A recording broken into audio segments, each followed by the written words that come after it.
Sir शुरू कर दीजिए। ठीक है, okay fine. Very good morning to all of you. Good morning sir. Very good morning sir. Good morning, good morning. Good morning sir. Right. एक बहुत अच्छी बात ये हो रही है कि आप सभी लोग कंसिस्टेंटली इस प्रोग्राम को अटेंड कर रहे हैं और मेरे ख्याल से मैं आप लोगों को बोर तो नहीं कर रहा होगा, राइट? नहीं सर। नहीं ना? पक्का ना? हाँ सर। हाँ सर। हाँ sir. Very good, very good. अब आप मेरे साथ बने रहिए कंसिस्टेंटली। मैं आपको बताऊंगा कि ये आपका इंटरेस्ट धीरे धीरे और डेवलप होगा, क्योंकि आने वाले समय में जो कंटेंट्स रहेंगे और भी काफी अच्छे कंटेंट्स रहेंगे। इवन हमारे कुछ सेशन तो लाइव मार्केट पे होंगे, मैं ऑनलाइन आपको दिखाऊंगा स्टॉक मार्केट में कैसे शेयर खरीदे जाते हैं, कैसे बेचे जाते हैं। जब हमारा सेकेंडरी मार्केट का सब्जेक्ट शुरू होगा, डीमैट और ट्रेडिंग अकाउंट कैसे ओपन किया जाता है, ये सारी छोटी छोटी और इम्पोर्टेंट बात इन्वेस्टमेंट के लिए क्या क्या नॉलेज होना चाहिए। तो हमारे आने वाले सेशंस काफी वंडरफुल, तो मेरे साथ बने रहिए। थैंक यू वेरी मच कि आप मुझे सीरियसली सुनते हैं। और सिर्फ सुनने से नहीं होगा, मैं आपको ये भी बताना चाहता हूँ कि साइमल्टेनियसली, क्योंकि इस तरह के वर्क होते और ऐसे एजुकेशन का जब इम्पोर्टेंस हमको पता चलता है, जब हम एजुकेशन लेने जाते हैं, तो इसमें इस एजुकेशन की कॉस्ट हजारों में होती है, इवन लाखों तक फीस होती है। तो मैं आपको कहूंगा, आपकी तरफ से एक्सपेक्ट करूंगा कि आपका भी खुद का एफर्ट्स रहना चाहिए। कोई चीजें नहीं समझी तो आप बिल्कुल बिंदास कॉन्फिडेंटली मुझे पूछिए और इसका प्रॉपर सीरियस नॉलेज लेने की कोशिश कीजिए। और हो सके जो कंटेंट्स आपको डीपली अगर उसको समझना है तो गूगल पर जाइए, उसको एक्सप्लोर कीजिए, इस नॉलेज को और इंक्रीज करने की कोशिश कीजिए। ऑनलाइन का एक एडवांटेज डिसएडवांटेज ये है मेरे लिए कि मुझे आप लोगों के फेसेस नहीं दिखते हैं सभी के साथ, तो मुझे ये जज करना मुश्किल हो जाता है कि आपको वो कंसेप्ट कितना समझ में आया है, कितना नहीं आया है। इवन इंटरेक्शन करने में थोड़ा डिफिकल्ट हो जाता है, क्योंकि के बाद ही हमारा थोड़ा बहुत जो कुछ इंटरेक्शन होता है या एक दो स्टूडेंट जो सवाल पूछते हैं, नॉट एन इश्यू, हम इस तरह से आगे बढ़ेंगे। कभी अगर वक्त मिला तो हम कभी क्लासरूम ट्रेनिंग भी करेंगे, अगर आपका कॉलेज अगर डिसाइड करता है तो हम एक बड़ा एक क्लासरूम आपके कॉलेज में आकर भी सेशन कर सकते हैं। तो ये भविष्य में हम बात करेंगे आपके कॉलेज से। एनीवे, तो हम कल कहाँ पर थे? हम कल थे बुक बिल्डिंग प्रोसेस पर। Book building process, book building process में जो पब्लिक इश्यूज होते हैं उसके ऊपर हमने बात की। उसके बाद हमने कॉर्पोरेट एक्शंस पर बात की। तो कॉर्पोरेट एक्शंस में हमने दो कंटेंट पे बात की थी, एक था डिविडेंड और दूसरा था बोनस। एक तीसरा कॉर्पोरेट एक्शन आप देखेंगे, और जो कॉर्पोरेट एक्शन अभी हम देखने वाले उसको रिवर्स बुक बिल्डिंग प्रोसेस कहते हैं। रिवर्स बुक बिल्डिंग प्रोसेस ये आज हमारा सब्जेक्ट रहेगा।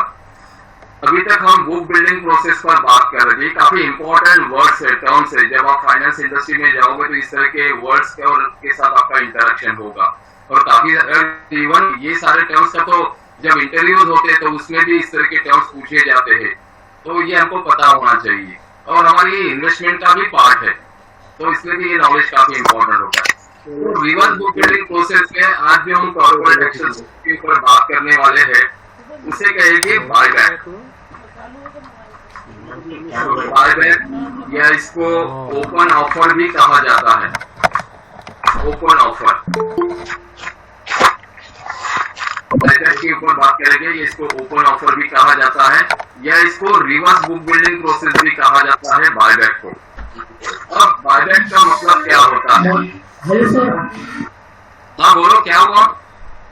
सॉरी सर, मैंने डिस्कस किया, वो इसका माइक चालू है एक लड़के का, इसको माइक बंद करने को। हाँ, ठीक है। सभी स्टूडेंट्स आप अपना ऑडियो बंद कर दीजिए जिससे कि बाकी स्टूडेंट्स को क्लियरली सुनाई है, क्योंकि अभी तो आप लोगों को लिसनर का ही काम करना है, मुझे सुनना है और सेशन के बाद मैं आपको भी सुनना चाहूंगा अगर आपके कोई सवाल हो तो। चलो, हम बात कर रहे थे बायबैक पे। तो पहली बात तो बायबैक का मतलब क्या होता है ये हम देख लेते हैं। वैसे फाइनेंस में जो टर्म्स होते हैं उसी के अंदर उसका मीनिंग छुपा होता है। तो ये बायबैक वर्ड से थोड़ा अंदाजा तो आपको आ ही गया होगा बायबैक का मतलब क्या हो जाता है। तो आप देखो यहाँ पर बायबैक का मतलब होता है a buyback is a repurchase of outstanding shares by company to reduce the number of shares on the market. यानी जो कंपनी होती है, कंपनी क्या करती है कि जितने भी शेयर होल्डर्स होते हैं बाजार में, जितने भी आउटस्टैंडिंग शेयर्स होते हैं उस कंपनी के, अलग अलग शेयर होल्डर्स के पास उस कंपनी के शेयर्स होते हैं, तो कंपनी क्या करती है वो शेयर होल्डर से अपने शेयर्स वापस खरीद लेती है, रीपरचेस कर लेती है। तो ये जो प्रोसेस होती है इस प्रोसेस को बायबैक कहा जाता है। ये हो गई एक बात। दूसरा, कंपनी बायबैक क्यों करती है, अपने शेयर होल्डर से वापस क्यों खरीदना चाहती है? तो उसमें उसके काफी सारे रीजंस होते हैं, बायबैक करने के काफी सारे रीजंस होते हैं। और जब ये बायबैक होता है तो सबसे हम इसको कैसे देखेंगे? सबसे पहले हम ये देखेंगे कि बाजार में एक बहुत होने जा रही है और इसको हमें पॉजिटिवली देखना चाहिए। इवन जो सेबी है, securities and exchange board of India, जो रेगुलेटर है, वो भी इस चीज को काफी अच्छा माना जाता है। क्यों हमने इसको पॉजिटिवली देखना चाहिए या सेबी इसको क्यों अच्छी एक्शन कहा करके कंसीडर करता है? क्योंकि जब कंपनी शेयर होल्डर से अपने शेयर वापस रीपरचेस करते हैं, वापस खरीदी करते हैं, तो कंपनी को इन्वेस्टर का पैसा वापस लौटाना पड़ता है। तो इसीलिए इसको पॉजिटिवली देखना चाहिए कि जिस इन्वेस्टर का पैसा लौटाया जा रहा है। आप लोगों ने काफी सारे न्यूज़पेपर में ऐसे कोई कंपनी के बारे में सुना होगा कि जो कंपनी के पास जिस इन्वेस्टर का शेयर होल्डर का पैसा है, कंपनी उनका पैसा नहीं लौटा रही है, काफी सारे इन्वेस्टर का पैसा डूब गया है, कंपनी पैसा लेकर भाग गई है। तो ऐसे काफी सारी चीजें हम सुनते रहते हैं। और इस केस में तो ये हो रहा है कि कंपनी खुद इन्वेस्टर का पैसा वापस लौटा रही है। तो जब इन्वेस्टर का पैसा वापस आ रहा है तो इससे बड़ी खुशी की बात क्या हो सकती है? इसीलिए इस प्रोसेस को हमने पॉजिटिवली देखना चाहिए कि बाजार में एक अच्छी चीज होने जा रही है। ये हो गई एक बात। दूसरा, बायबैक क्यों कर रही है कंपनी? तो इसके काफी सारे रीजन है। अब हम एक दो रीजंस को समझने की कोशिश करते हैं। द रीजन फॉर बायबैक, आप इधर ध्यान दीजिए, अगर हो सके तो इसको बढ़ाना का कोशिश करता हूं मैं। ये देखिए, द रीजन फॉर बायबैक। तो पहला जो रीजन है कि कंपनी शेयर होल्डर से अपने शेयर वापस क्यों खरीद रही है, to improve earning per share. ध्यान दीजिए, to improve earning per share. कल ही हमने बात की थी अर्निंग पर शेयर पर, ईपीएस पर, और ईपीएस में हमने ये देखा कि बाजार में अगर आउटस्टैंडिंग शेयर्स इंक्रीज होते हैं तो ईपीएस कम हो जाता है। ईपीएस क्या हो जाता है? कम हो जाता है। ईपीएस कम हो जाता है, इसका मतलब क्या होता है कि पर शेयर जो प्रॉफिट होता है, पर शेयर प्रॉफिट होता है, वो प्रॉफिट कम हो जाता है। क्योंकि फिर से मैं इसको एक्सप्लेन करता हूँ, क्योंकि बाजार में मान के चलो कि पहले 100 शेयर से कंपनी अगर 1000 रुपए का प्रॉफिट जनरेट करती है, तो ये 1000 रुपए का प्रॉफिट ये 100 शेयर में डिवाइड होगा। तो अगर इसको हम डिवाइड करते हैं तो एक शेयर पे हमको 10 रुपए गेन हुआ, अर्निंग पर शेयर। एक शेयर पे हमने 10 रुपए का प्रॉफिट गेन किया, अर्निंग किया। तो जब बाजार में आउटस्टैंडिंग शेयर, अगर ये 100 के शेयर्स, हम बाजार में अभी 100 शेयर से एग्जाम्पल के तौर पे समझते, अगर ये 100 क्वांटिटी अगर बढ़ गई किसी भी रीजन से, तो 200 हो तो आपका अर्निंग पर शेयर 5 रुपए हो जाएगा। सो आउटस्टैंडिंग शेयर्स बढ़ने से आपका ईपीएस कम हो जाता है, पर शेयर प्रॉफिट कम हो जाता है। लेकिन आज हम क्या कर रहे हैं, हम बायबैक पे बात कर रहे हैं। यानी कंपनी बाजार से शेयर वापस खरीदी कर रही है शेयर होल्डर से। तो कंपनी जब शेयर होल्डर से अपने शेयर वापस खरीदी कर ली तो बाजार में कम हो जाएगा। तो मान के चलो कंपनी 100 शेयर अगर वापस खरीदी करते हैं तो बाजार में अभी जो 200 शेयर है तो वो 200 शेयर में से 100 शेयर ही बचेगी, क्योंकि 100 शेयर मान के चलते हैं कि कंपनी ने वापस खरीदी कर ली शेयर होल्डर से। और अगर बाजार से आउटस्टैंडिंग शेयर्स कम हो जाते हैं तो आपका ईपीएस बढ़ जाएगा। आप देखिए यहाँ पर ईपीएस बढ़ गया है, 10 रुपए हो गया, क्योंकि अभी बाजार में 100 शेयर है। कंपनी अगर 1000 रुपए का प्रॉफिट बनाती है तो हर शेयर का प्रॉफिट 10 रुपए हो जाएगा। तो पहली बात तो ये है कि बायबैक से क्या होगा, कंपनी का इक्विटी बेस कम हो जाएगा। इक्विटी बेस ये कम हो जाएगा। पहले 200 शेयर से तो अभी 100 शेयर हो गए। और दूसरी चीज, इक्विटी बेस कम होने से क्या होगा, तो ईपीएस आपका इंक्रीज हो जाएगा, पर शेयर आपका प्रॉफिट बढ़ जाएगा। तो ये एक रीजन है कंपनी का बायबैक करने का। और एक देखते हैं इसमें ये 3rd नंबर पॉइंट देखिए, to provide an additional exit route to shareholders when shares are undervalued और आर थिनली ट्रेडेड। ये 3rd नंबर का पॉइंट देखिए, to provide an international exit route, additional exit route to shareholder. Exit route means क्या होता है कि जिन share holder के पास company के शेयर्स होते हैं, तो वैसे तो शेयर होल्डर अपने शेयर स्टॉक मार्केट में शेयर बाजार में बेच सकता है, लेकिन अगर और इस तरह से वो कंपनी से बाहर निकल जाएगा, यानी एग्जिट हो जाएगा। लेकिन बायबैक की वजह से क्या होता है कि एक एडिशनल एग्जिट रूट दिया जाता है शेयर होल्डर्स को, यानी चाहे तो शेयर होल्डर्स कंपनी को भी अपने शेयर्स बेच सकते हैं और अपना पैसा वापस ले सकते हैं। दूसरी एक चीज, जब ये बायबैक होता है, अब दूसरी चीज ये है कि आप बोलोगे कि अगर शेयर बाजार में अगर शेयर होल्डर या कोई भी इन्वेस्टर, निवेशक शेयर बाजार में अपने शेयर्स आसानी से अगर बेच सकता है तो वो अपने शेयर्स कंपनी को क्यों बेचेगा, ये एक इंपॉर्टेंट बात है। तो होता क्या है, जब बायबैक होता है तो बायबैक, इसको बायबैक ऑफर अगर हम कहते हैं, अगर इसको एक वर्ड लगा देते हैं ऑफर करके, जैसे हमने पब्लिक ऑफर देखा था, इसमें आईपीओ, एपीओ वगैरह देखा जाता, वहां पे शेयर्स को इश्यू किया जाता था। बायबैक ऑफर में क्या होता है कि जब ये कंपनी शेयर होल्डर को ऑफर देती है कि मान के चलो एक एबीसी कंपनी है और बाजार में उस शेयर्स का बाजार भाव अभी 2500 चल रहा है। ध्यान दीजिए, काफी इंपॉर्टेंट कंटेंट्स है। Current market price,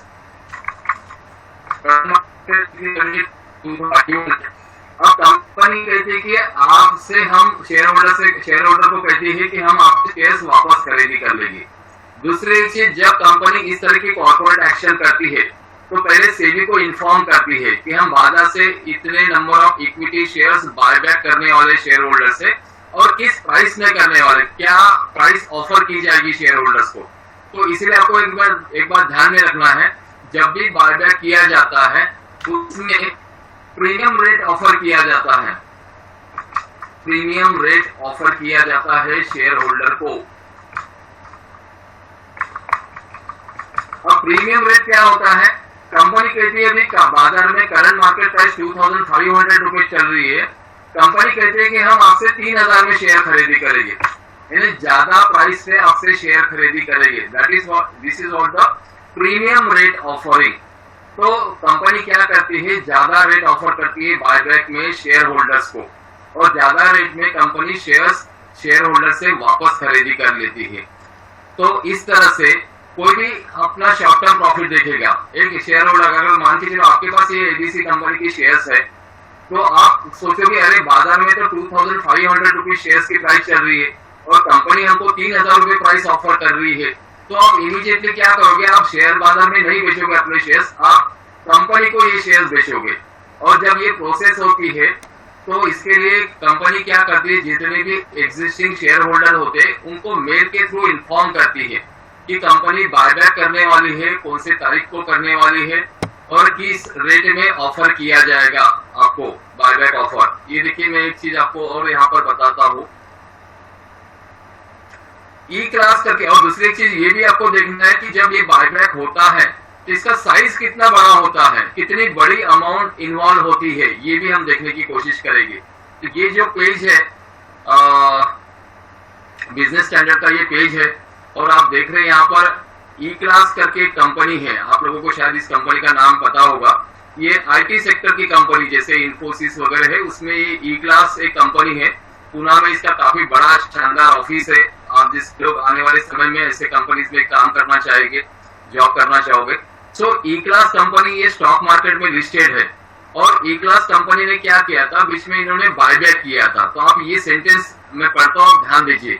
E class services has approved the final buyback price of ₹2,850 पर इक्विटी शेयर्स। ध्यान दीजिए, इन्होंने बायबैक की प्राइस डिसाइड की थी ₹2,850 एक शेयर की। And the aggregate amount of, next sentence आप ध्यान दीजिए, and the aggregate amount of buyback up to 303 crore rupees, यानी 300 करोड़ का ये बायबैक ऑफर था। यानी कंपनी को मिनिमम 300 करोड़ रुपए शेयर बायबैक करने में इन्वेस्ट करने पड़े। ध्यान दीजिए कितनी बड़ी अमाउंट है, और वैसे भी ये काफी छोटी अमाउंट है। मैं आपको बताना चाहूंगा कि इवन जब ये बायबैक होते हैं तो इनके बायबैक के साइज 1000 करोड़, 2000 करोड़, 3000 करोड़ तक के भी होते हैं। और अब कंपनी ये पैसा कहां से आया, ये पैसा कहां से आया कि कंपनी जब प्रॉफिट बनाती है तो ये जो प्रॉफिट होता है कंपनी के बैलेंस शीट में रिजर्व्स एंड सरप्लस में पड़ा रहता है। उस पैसे का इस्तेमाल कैसे करना चाहिए ये बोर्ड ऑफ डायरेक्टर डिसाइड करते हैं। एक तो कंपनी इस पैसे का इस्तेमाल अपने बिजनेस में री इन्वेस्ट कर सकते हैं, बिजनेस को एक्सपांड करने के लिए कर सकते हैं। दूसरा, इस पैसे से शेयर होल्डर को डिविडेंड दे सकती है। तीसरा, शेयर होल्डर को बोनस दे सकती है। चौथा, कंपनी क्या कर सकती है, अपने शेयर वापस खरीदी कर सकते हैं और इन्वेस्टर का पैसा वापस लौटा सकती है। तो इस तरह से इस पैसे का इस्तेमाल किया जाता है। अब नीचे का पैराग्राफ देखते हैं। With this the number of shares to be bought back in the buyback shall be up to, और इक्विटी शेयर्स कितने number of shares company buyback कर रही है बाजार से, 1,63,157। इतनी क्वांटिटी के शेयर्स कंपनी बायबैक कर रही है। तो आप देखिए ये कितनी बड़ी कॉर्पोरेट एक्शन है। जब इस तरह के कॉर्पोरेट एक्शन होते काफी बड़े होते हैं। तो ये जो फाइनेंशियल मार्केट है इस लार्जर पिक्चर भी साथ में दिखा रहा हूँ, और हमारे लिए कितनी संभावना है, कितनी अपॉर्चुनिटी है एज ए करियर करके आप इस साइज पता चलेगा। ये तो सिर्फ एक कंपनी की बात हो गई। सोचो लास्ट 1 ईयर में कितने सारे कंपनीज ने बायबैक किया होगा, कितने सारे कंपनी ने अपने शेयर वापस खरीदी करने होंगे शेयर होल्डर से। तो वो भी अपन देख सकते हैं, हम लोग देख सकते हैं। जैसे कि BSE India, Bombay stock exchange की वेबसाइट है, जहां पर कॉर्पोरेट एक्शंस को आप देख सकते हैं। कल भी मैंने ये देखा था, ये बॉम्बे स्टॉक एक्सचेंज की साइट है bseindia.com के नाम से। तो वहां पर कॉर्पोरेट एक्शंस का एक कॉलम रहेगा। तो यहाँ पर आप डेट डाल दीजिए, कौन से डेट से कौन से डेट। तो मैंने ऑलरेडी इसमें डेट डाल के रखी है, 2020 से लेके 2021 तक, पिछले 1 साल में पर्पज बायबैक ऑफ शेयर्स कितने कंपनीज ने अपने शेयर होल्डर से वापस खरीदी कर लिए। तो यहाँ पर देखिए आप। सर एक क्वेश्चन है। हाँ बोलिए। सर आपने बात की बायबैक की, अगर कंपनी अपना आईपीओ 100 रुपए में जारी करती है, हाँ, वो लोग वो उसको 100 रुपए के हिसाब से उसके पास जितने भी पैसे आएंगे, हाँ, और उसकी वैल्यू कुछ दिनों के बाद हो गई मार्केट में 1000। ओके, उसने बायबैक का ऑप्शन दी 1500 रुपए का, बराबर है। तो सर उसको कंपनी को फायदा क्या हुआ सर, उसके शेयर वापस ले गए, जबकि उसका आईपीओ 100 रुपए का था। हाँ, चलो वेरी गुड। क्या नाम है आपका? आदर्श पांडे सर। आदर्श, आपने बहुत अच्छा सवाल पूछा है, बहुत ही अच्छा सवाल है। हम शुरुआत में हम बात कर रहे थे कि कंपनी बायबैक क्यों करती है, क्या क्या रीजन हो सकते हैं। तो मैंने आपको ये बताया था कि कंपनी बायबैक इसीलिए कर रही है, और वो भी क्या कर रही है, कंपनी ज्यादा रेट ऑफर कर रही है। जैसे आपने कहा कि अगर करंट मार्केट प्राइस 1000 रुपए चल रही है तो कंपनी 500 रुपए एक शेयर पे ज्यादा देकर वो शेयर वापस खरीदी कर रही है। तो ये ऐसा क्यों करती है कंपनी, ये भी हमको समझना चाहिए। और ये इतना इम्पोर्टेंट कंटेंट है कि ये नॉलेज नहीं होने की वजह से हमारे जैसे सामान्य निवेशक कभी शेयर बाजार में पैसा नहीं बनाता है। इसलिए नॉलेज काफी इंपॉर्टेंट रोल होती है। आपका आज का ये सवाल काफी इंपॉर्टेंट है। तो कंपनी बाजार इसीलिए कर, मैंने कहा कि इसके काफी सारे अलग अलग रीजन है। चलो मैं आपको एक 2-3 अच्छे रीजन बताता हूँ। एक रीजन तो ये हो गया कि कंपनी ईपीएस बढ़ाना चाहती है। कैसे है कि मान के चलो कंपनी की जो प्रमोटर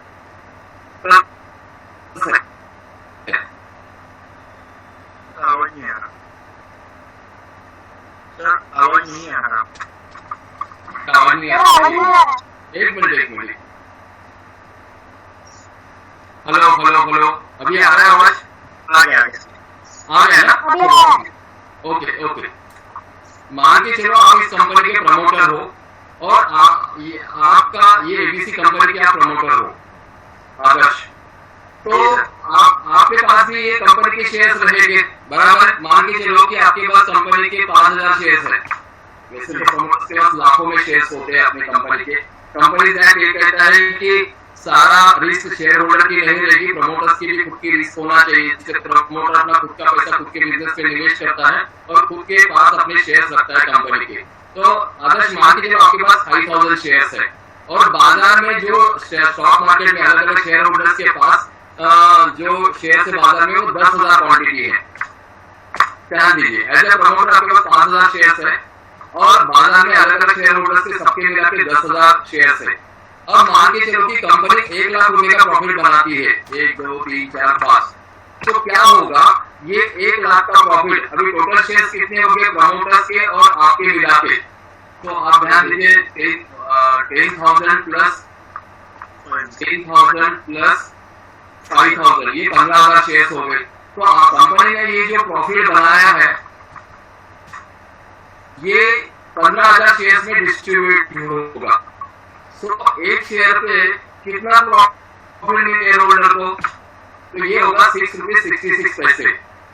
तो आपको 5,000, आपके पास 5,000 शेयर्स है तो आपके हिस्से में आपको इतना प्रॉफिट आया। तो आपका टोटल प्रॉफिट कितना हो गया 5,000 शेयर्स पे 20 × 20, ये आपका प्रॉफिट हो गया। ठीक है ना?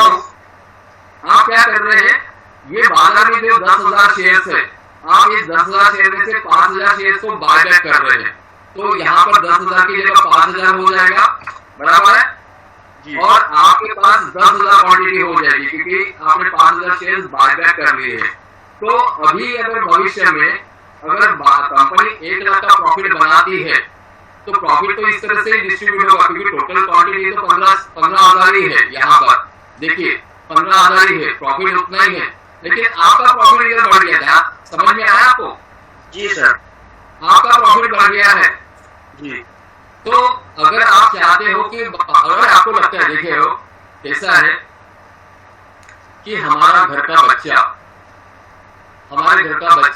या हमारे घर का परिवार का बच्चा ये कितना होशियार है, कितना इंटेलिजेंट है, कितना स्मार्ट है, कितना क्लेवर है, कितना बदमाश है, कितना नालायक है, ये जितना हम उसके बारे में जानते हैं ना उतना बाजू वाले नहीं समझ सकते हैं।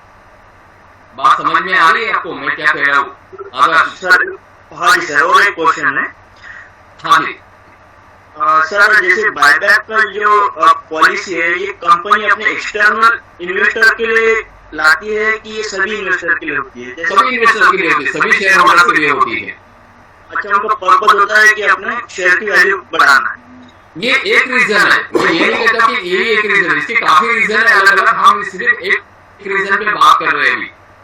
मैं और 1-2 रीजन बताऊंगा कि बायबैक क्यों किया जाता है, पहले अपन इसको समझ लेते हैं, राइट जी। हाँ, तो मैं ये कह रहा कि हमारा बच्चा कितना शैतान है, कितना नालायक है, कितना होशियार है, जितना हमको उसके बारे में नॉलेज रहता है उतना बाजू वाले को नहीं पता रहेगा ना, अपने आजू बाजू जो लोग रहते हैं, बराबर है जी। तो मेरा कहने का मतलब ये है कि आप उस एक कंपनी के अगर प्रमोटर हो, आप एक बिजनेस रन कर रहे हो, तो आने वाले 10-15 साल में आपका बिजनेस कितना ग्रो होगा, कितना सक्सेसफुल होगा, इस बिजनेस से आप कितना पैसा बनाने वाले हो, जितना नॉलेज आपके बिजनेस के बारे में प्रमोटर्स को रहेगा उतना बाकी शेयर होल्डर्स को रह सकता है क्या? नहीं रह सकता है ना। नहीं है। तो और अगर आपको लगता है कि आपकी मेहनत रंग ला रही है, आप कंपटीशन फेस कर रहे हैं, आप अपने बिजनेस से रिलेटेड जितने भी कस्टमर्स हैं उनको आप प्रॉपर सर्विसेज दे रहे हो, तो इससे आपका बिजनेस ग्रो हो सकता है और ये आने वाले समय में प्रॉफिट मेकिंग हो सकता है।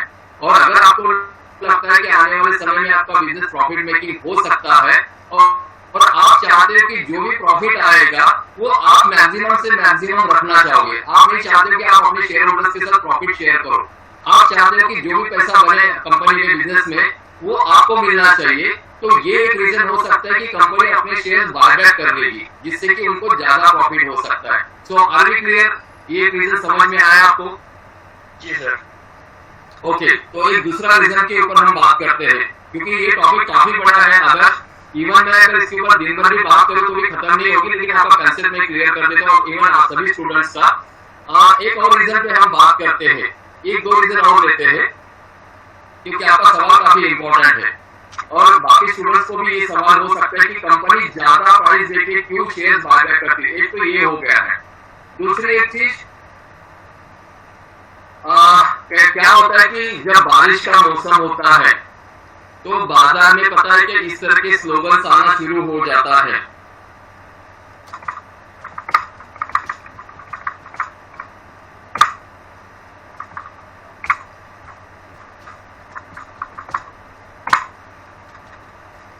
बराबर है? आपने कभी ऐसे ऑफर सुने हैं बाजार में? डिस्काउंट होगा किसी शोरूम में, किसी कपड़े की दुकान में, किसी की जूते की दुकान में। ये कभी कभी होता है जिसमें कि कंपनी सेल लगाती है। आप लोग आदर्श आपने कभी सुना है ऐसे कोई ऑफर रहते हैं बाजार में? नाम सुना है सर, बेटा सर प्रैक्टिकली मैंने कभी देखा नहीं। अरे नहीं, कपड़ों की बात कर रहे हो, जूतों की बात कर रहे हो, आप सामान परचेस करते हो, नॉर्मल बात कर रहा हूँ। कभी कभी फेस्टिवल्स आते हैं, दिवाली, दसरा वगैरह, तब अलग अलग कंपनी की तरफ से ऑफर्स आते हैं कि आपको 10% डिस्काउंट, 20% डिस्काउंट, टेलीविजन पर एडवर्टाइजमेंट्स आती है, न्यूज पेपर में एडवर्टाइजमेंट्स आती है अलग अलग कंपनी की तरफ से। बराबर है?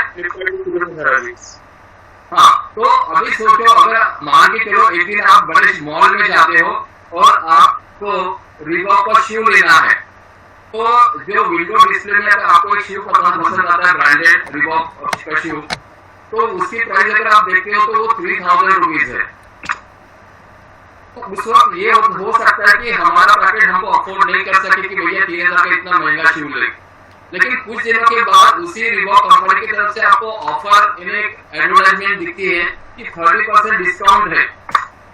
तो 30% डिस्काउंट मीन्स 3000 पे अगर हम 30% करते हैं तो अराउंड 900 रुपए का डिस्काउंट हो जाता है। तो 3000 वाला शू अभी आपको 2100 रुपए में मिल रहा है। तो हम थोड़ा सोचने में मजबूर हो जाते हैं, एक तो ब्रांडेड है और दूसरा 3000 का शू हमको 30% डिस्काउंट में मिल रहा है, तो क्या हम डिस्काउंटेड चीज खरीदने की कोशिश करते हैं या नहीं करते हैं? करते हैं। बराबर है? तो क्या होता है, ऐसा ही डिस्काउंट हंगामा या सेल ऐसा स्टॉक मार्केट में भी लगता है। शेयर बाजार में, शेयर बाजार में भी ऐसा ही डिस्काउंट हंगामा या सेल लगता है। अब शेयर बाजार में डिस्काउंट हंगामा या डिस्काउंट ऑफर कैसे लगती है? तो क्या होता है कि जो हमारा स्टॉक मार्केट है ये हमारे इकोनॉमी को रिप्रेजेंट करता है, हमारे देश की अर्थव्यवस्था को रिप्रेजेंट करता है। अगर मान के चलो हमारे देश की अर्थव्यवस्था अगर ग्रो हो रही है तो शेयर बाजार भी ग्रो होगा, और अगर हमारे देश की अर्थव्यवस्था किसी भी कारण से इंटरनेशनल अफेयर्स या डोमेस्टिक अफेयर्स जो भी दुनिया में घटनाएं होती है, हमारे देश में घटनाएं होती है, उसका सारा इम्पैक्ट हमारी इकोनॉमी में और स्टॉक मार्केट पे गिरता है। और कभी कभी जब शेयर बाजार में इसका निगेटिव इम्पैक्ट गिरता है तो शेयर बाजार में फॉल होते हैं, शेयर बाजार गिरता है, डाउन होता है, क्रैश हो जाता है। और शेयर बाजार ओवरऑल अगर शेयर बाजार अगर नीचे आ गया तो जितने भी लिस्टेड कंपनी होती है उन शेयर की प्राइसेस भी नीचे आ जाती है। ठीक है, तो मान के चलो कि इकोनॉमी गुड कंडीशन में है, इसलिए शेयर बाजार अप जा रहा है। तो आपकी एक एबीसी कंपनी है, उसकी शेयर प्राइस भी मान के चलोगे 3000 रुपए है करंटली। अब कुछ समय बाजार में या इकोनॉमी में एक ऐसा फेज आया कि आप अपनी इकोनॉमी ये बैड फेज में है, बैड कंडीशन से गुजर रही है, तो इसका इम्पैक्ट स्टॉक मार्केट में हो रहा है, जिसकी वजह से शेयर बाजार नीचे आ रहा है। और अगर शेयर बाजार नीचे आ रहा है तो आपकी जो कंपनी लिस्टेड है इसके ऊपर भी इम्पैक्ट गिरा, और इसीलिए आपके शेयर की प्राइस 3000 से मान के चलो सीधा 1200 पे आ गई। क्या ऐसा होता है कि शेयर बाजार में इस तरह के शेयर प्राइस ऊपर जाते हैं नीचे आते हैं? क्या कभी सुना है आपके पास आप लोगों ने?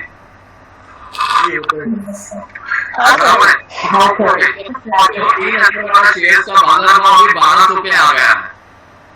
तो एक सामान्य निवेशक क्या करता है, वो किस तरह से देखता है शेयर बाजार को? अरे शेयर बाजार काफी खराब फेज से चल रहा है, इसमें काफी नुकसान हो रहा है, 3000 के शेयर का बाजार भाव 1200 आ गया है। तो जो शेयर होल्डर होते हैं ना, वो क्या करते हैं, अपने शेयर बेचना शुरू करते हैं पैनिक में। लेकिन कंपनी जो है, जो एबीसी कंपनी है, ये कंपनी क्या करती है, इस फेज को वो पॉजिटिवली लेती है।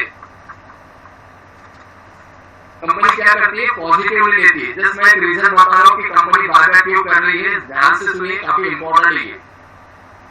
जब बाजार में फॉल होता है और लिस्टेड कंपनी के शेयर बाजार में काफी नीचे आ जाते हैं, तो कंपनी इसको पॉजिटिवली देखती है। पॉजिटिवली कैसे देखती है? जैसे आपने यहाँ पर पॉजिटिवली देखा था कि भैया 3000 का शू आपको 2100 रुपए मिल रहा था, बराबर 900 रुपए डिस्काउंट प्राइस में मिल रहा था। वैसे कंपनी शेयर बाजार को पॉजिटिवली देखती है, वो बोलती है अरे भैया 3000 का शेयर अभी बाजार में 1200 में चल रहा है, इससे डिस्काउंटेड प्राइस क्या हो सकती है? समझ में आ रहा है आप लोगों को? कंपनी पॉजिटिवली क्यों देख रही है? तो कंपनी इसको पॉजिटिवली देख रही है और कंपनी बोलती है भैया अपने शेयर अभी सस्ते में मिल रहे बाजार में, तो इसलिए कंपनी क्या करती है, शेयर होल्डर को ऑफर देती है। और 1200 का शेयर है ना, कंपनी बोलते चलो हम आपको 1700 देते हैं और आप ये शेयर हमको बेच दो वापस। और इसलिए भी कभी कभी वायदा कर देने कंपनी जो रिजर्व एंड सरप्लस में फंड पड़ा हुआ है वो कहीं इस्तेमाल तो हो नहीं रहा है, लेकिन कंपनी को बाजार में एक अपॉर्चुनिटी दिख रही है कि उनकी कंपनी के सस्ते शेयर्स काफी सस्ते भाव से मिल रही है, तो वही पैसा का अप्लाई कर लेती है, उसका यूटिलाइजेशन करती है और अपने ही शेयर होल्डर से कंपनी वापस खरीदी कर लेती है ज्यादा रेट ऑफर करके।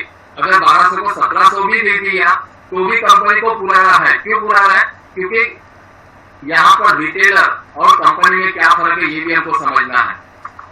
रिटेल इन्वेस्टर और कंपनी दोनों में क्या फर्क है ये समझिए। क्या होता है कि रिटेल इन्वेस्टर का विजन है ना, वो हमेशा शॉर्ट टर्म होता है और कंपनी का विजन हमेशा लॉन्ग टर्म होता है। और इन्वेस्टर का विजन लॉन्ग टर्म होता है, इसलिए वो कभी पैसा नहीं बनाता है। कंपनी का विजन लॉन्ग टर्म होता है, इसलिए कंपनी पैसा बनाती है, एसेट बनाती है, और ऐसे एसेट बनाती है कि आप विश्वास नहीं करोगे। और सामान्य निवेशक कभी स्टॉक मार्केट में पैसा नहीं बनाते, क्योंकि इसके कंसेप्ट क्लियर नहीं है, उसको चीजें को समझने की यही नहीं है। यहाँ पर क्या होता है, देखो कंपनी अगर कहती है कि बाजार ऑफर देती है शेयर होल्डर्स को, भैया करंट मार्केट प्राइस 1200 रुपए चल रही है, हम आपको 1700 रुपए देने वाले हैं, तो एक सामान्य निवेशक क्या सोचता है, अरे भैया कंपनी आपको पर शेयर आपको ज्यादा पैसे देके शेयर वापस खरीदनी चाहती है, तो आप शॉर्ट टर्म सोच रहे हो। ध्यान दीजिए, निवेशक शॉर्ट टर्म सोच रहा है। क्या सोच रहा है कि एक शेयर पे उसको 500 रुपए का प्रॉफिट हो रहा है, तो आप क्या करते हो, अपने शेयर इमीडिएटली कंपनी को बेच देते हो, क्योंकि आपको शॉर्ट टर्म प्रॉफिट गेन करना है। अब अगर आप सोचो कंपनी, आप खुद को कंपनी के पॉइंट पे रखो, कंपनी अगर बायबैक कर रही है, हेवी क्वांटिटी में बायबैक होता है, अभी हमने ई क्लास में देखा था, लाखों शेयर वो वापस खरीदी कर लिए, तो उनका जो इन्वेस्टमेंट था बायबैक में अराउंड 300 करोड़ का था। कितनी बड़ी अमाउंट है। आपकी रिस्क कितनी रहेगी रिटेल इन्वेस्टर की? 10-15 हजार, 20,000, 1 लाख, 2 लाख, 5 लाख तक का इन्वेस्टमेंट रहेगा एक सामान्य निवेशक का। लेकिन कंपनी की रिस्क देखो, आपसे ज्यादा रिस्क से कई गुना रिस्क तो कंपनी की है। 300 करोड़ बायबैक में लगा रही है कंपनी, तो सबसे ज्यादा रिस्क तो कंपनी की होना चाहिए। आपने सोचना चाहिए एक सेकंड के लिए, कंपनी जब बायबैक ऑफर देती है तो कंपनी को ये शेयर बेचने के पहले, क्योंकि कंपनी का विजन लॉन्ग टर्म है। कंपनी को ये पता है कि जब हमारी इकोनॉमी अच्छे फेस में आएगी, आज न कल गुड कंडीशन में, तो फिर से ये शेयर का बाजार भाव ऊपर जा सकता है, 2500 जा सकता है, 3000 जा सकता है, या हो सकता है 4000 तक भी जा सकता है। क्योंकि ऐसा कभी नहीं होता कि इकोनॉमी हमेशा बैड कंडीशन में भी रहेगी। अगर बुरे दिन आते हैं तो अच्छे दिन भी आएंगे। तो कंपनी ये अच्छे दिनों का विचार करते हुए, लॉन्ग टर्म विजन रखते हुए ज्यादा रेट ऑफर करके भी शेयर होल्डर से शेयर्स वापस खरीदी कर लेती है। सो आर वी क्लियर स्टूडेंट्स? अगर समझ में आया? जी सर। बायबैक जो होता है सर, हाँ, तो सर जो बायबैक कंपनी करती है, फिर उसको जब मार्केट वैल्यू जब उसकी शेयर की बढ़ती है, तब वो से बेचती है क्या सर? हाँ, फिर क्या करेगी? फिर क्या होता है? चलो ये बात भी सही है। मान के चलो अब कंपनी ने शेयर वापस खरीदी कर ले, और क्या होता है, 1-2 साल बाद, 2-3 साल बाद ये कंपनी की, या 2-3-4 साल बाद ये कंपनी की शेयर प्राइस फिर से 4000 हो गई। सर ये एफपीओ की फॉर्म में आता है कि राइट इशू की फॉर्म में आता है? नहीं, पहली बात तो ये सुनिए। हाँ, ये चीज है। क्या होता है कि अभी शेयर प्राइस 4000 हो गई। अब कंपनी चाहती है, वो एक्सपांशन करना चाहती है, किसी रीजन उनको कैपिटल की जरूरत है, पैसों की जरूरत है, तो फिर कंपनी क्या करेगी कि वो राइट इशू लेकर आ सकती है, फिर से शेयर इशू कर सकती है, या कुछ भी कर सकती है। या दूसरा एक चीज मैं आपको ये बताना चाहूंगा, देखो इसमें एक थोड़ा अलग लेकर जाना चाहता हूँ। अभी ये इंटरेक्शन हो ही रहा है, तो ये कंसेप्ट भी आपका क्लियर हो रहा है। पहली बात तो जरूरी नहीं कि कंपनी को हर बार शेयर की प्राइस बढ़ गई है तो वो पब्लिक इशू लेकर ही आएगी। अगर उनको सही में पैसे की जरूरत है तो वो पब्लिक इशू लेकर आएगी, लेकिन पब्लिक इशू लेकर नहीं आती है तो शेयर प्राइस बढ़ने से कंपनी को क्या फायदा है? ध्यान दीजिए सब लोग। बाजार में वैसे ये कंटेंट में मैं सेकेंडरी मार्केट जब आने वाला था तब मैं बात करने वाला था, लेकिन आपका सवाल ऐसा है कि मुझे वो एक्सप्लेन करने के लिए इस कंटेंट पर बात करनी पड़ेगी। आपने शायद ये वर्ड सुना होगा आपने, मार्केट कैपिटलाइजेशन। जी सर। आप अगर CNBC NDTV प्रॉफिट अगर देखते हैं ना, तो वहां पर काफी बार ये वर्ड को प्रोनाउंस किया जाता है, बोला जाता है, मार्केट कैपिटलाइजेशन, और इसको शॉर्ट में MCAP भी कहा जाता है। अब इस कंटेंट में बात हो रही है तो ये काफी इंपॉर्टेंट कंटेंट है, सारे स्टूडेंट ध्यान दीजिए। मार्केट कैपिटलाइजेशन ये इसको MCAP कहते हैं। अब मार्केट कैपिटलाइजेशन और MCAP का मतलब क्या है? मार्केट कैपिटलाइजेशन का मतलब ये होता है कि जब आपके पास, मान के चलो कि आप प्रमोटर कंपनी की बात करें, ABC कंपनी के पास खुद के शेयर्स कितने हैं? 5000 शेयर्स थे, ठीक है, और ये 5000 शेयर्स में करंट मार्केट प्राइस मान के चलो 1700 थी। तो अभी आपका बाजार, market capitalization is current market price, आज बाजार में उस कंपनी की प्राइस क्या है, वैल्यूएशन क्या है? तो आपके जो शेयर्स थे, तो ये लैक्स और करोड़ में रहती है फिगर्स, हम थोड़ा सा छोटे फिगर से समझने की कोशिश करें। तो आज आपके शेयर का जो वैल्यूएशन है, मार्केट वैल्यूएशन इन करोड़, इस तरह से लिख लेता हूं, 6700 करोड़ का वैल्यूएशन है, बराबर है। जब 1700 रुपए का आपने बायबैक किया तो आपके पास 5000 शेयर है, और अभी आपका मार्केट वैल्यूएशन जो है इन करोड़ में 6700 है। अब आने वाले समय में ये जो प्राइस है, ये करंट मार्केट प्राइस थी, 1700 में आपने बायबैक किया, अभी शेयर की प्राइस 4000 हो गई है। तो अब क्या होगा? आपका मार्केट वैल्यूएशन बढ़ गया, आपका मार्केट वैल्यूएशन बढ़ गया, 5000 share into 4000 current market price. आप समझ रहे हैं ये चीज? जी सर। आपका वैल्यूएशन बढ़ गया। पता है कि काफी बार आप ये न्यूज सुनते होंगे, फोर्ब्स करके एक मैगजीन है इंटरनेशनल, शायद इस किताब का नाम सुना होगा, फोर्ब्स करके। तो ये मैगजीन क्या करता है, पूरी दुनिया में जितने में अमीर लोग हैं, जिनके पास अमाप पैसा है, उनकी एक लिस्ट डिक्लेयर करते हैं हर साल, और उसमें टॉप 10 लोग रहते हैं। जैसे अमेज़न कंपनी का मालक, फेसबुक का मालक, या हमारे देश की रिलायंस कंपनी है जिसके प्रमोटर डायरेक्टर है अंबानी साहब, मुकेश अंबानी, या टाटा कंपनी के मालक तो कभी कभी आप ये न्यूज भी सुनते होंगे कि रिलायंस कंपनी के जो मालक है या टाटा कंपनी के मालक है, उनके ये टॉप 10 लिस्ट में नाम आया है कि उनकी एसेट बढ़ गई है, पैसा बढ़ गया है। कभी सुना है आपने इसके बारे में? ऐसे न्यूज सुनी है आप लोगों ने? जी सर। बराबर है ना? तो उनकी एसेट क्यों बढ़ गई? क्योंकि यहाँ पर वैल्यूएशन बढ़ गया और इसलिए वो टॉप 10 में आ गए। पहले वैल्यूएशन उनका कम था, लेकिन शेयर बाजार की प्राइस बढ़ने से, उनके शेयर की प्राइस बढ़ने से उनका मार्केट कैप बढ़ गया, मार्केट वैल्यूएशन बढ़ गया है और इसीलिए उनका मार्केट वैल्यूएशन बढ़ने से ये टॉप 10 में आ गए, richest person in the world. तो ये इसका इस तरह से भी इसका एडवांटेज मिलता है। वैसे मार्केट कैप में मैं बाद में डिटेल्स में और बात करूंगा, ये इतना ही अभी फिलहाल के लिए इतना ही समझिए आप। तो मार्केट वैल्यूएशन बढ़ने से आपकी एसेट बढ़ जाती है। मान के चलो आपने एक घर खरीदे 10 लाख में, 5 साल के बाद उसका वैल्यूएशन अगर 50 लाख हो गया, आपका वैल्यूएशन बढ़ गया ना घर की कीमत बढ़ने से, तो आपके एसेट में इजाफा हुआ है ना। तो वैसे शेयर प्राइस बढ़ने से आपसे एसेट में इजाफा होता है, आपका मार्केट वैल्यूएशन बढ़ जाता है। सो आगे क्लियर स्टूडेंट्स, अगर समझ में आ गया? जी सर। चलो अभी हम ये देखते हैं कि पिछले साल कौन से कंपनी ने बायबैक किया था। ये बीएससी इंडिया की वेबसाइट है, तो ये इतने सारे कंपनीज है जैसे कॉस्मो फिल्म्स लिमिटेड 6 नवंबर 2020 को इन्होंने बायबैक किया था और इसमें उन्होंने प्राइस तो नहीं दिए, लेकिन अगर हम अलग से देख सकते हैं कि इनके बायबैक साइज वगैरह क्या था। लेकिन ये इतनी सारी कंपनी पिछले 1 साल में Ajanta pharma, NTPC, NMDC, Mayur, Tata consultancy services, Kanchi Karpooram limited, ये साउथ की कंपनी है। आप भगवान की जब पूजा करते हो तो जो कर्पूर जलाते हो तो उस कर्पूर को बनाती है, केमिकल इंडस्ट्री में आती है कांची कर्पूरम करके कंपनी, तो कपूर बनाने वाली कंपनी। तो इन्होंने अपने शेयर बायबैक कर लिए है। तो कंपनी जनरली अपने शेयर तभी खरीदी करते हैं कि जब उनको लगता है कि अभी एक अच्छी अपॉर्चुनिटी कि अपने शेयर नीचे डिस्काउंटेड रेट में मिल रहे हैं। और तीसरी एक चीज, आने वाले समय में उनका लॉन्ग टर्म विजन होता है कि जब प्राइस बढ़ जाएगी तो उनके एसेट में इंक्रीज होगा, इजाफा होगा, और भी काफी सारे अलग अलग कारण होते हैं।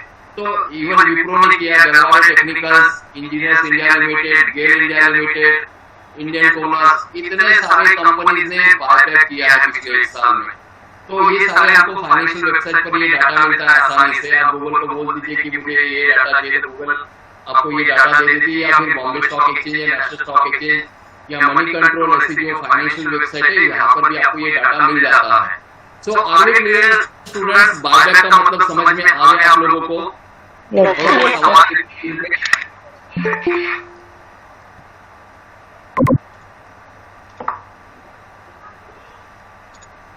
चलो, तो हमने कॉर्पोरेट एक्शंस में एक इम्पोर्टेंट एक्शंस देखी थी। कॉर्पोरेट एक्शंस में हमने 3 एक्शंस को, वैसे काफी सारे अलग अलग प्रकार की कॉर्पोरेट एक्शंस होती है, लेकिन अभी हमारे लिए फिलहाल हम ये 3 कॉर्पोरेट एक्शंस हमने कैसे देख रहे हैं, डिविडेंड, बोनस और बायबैक।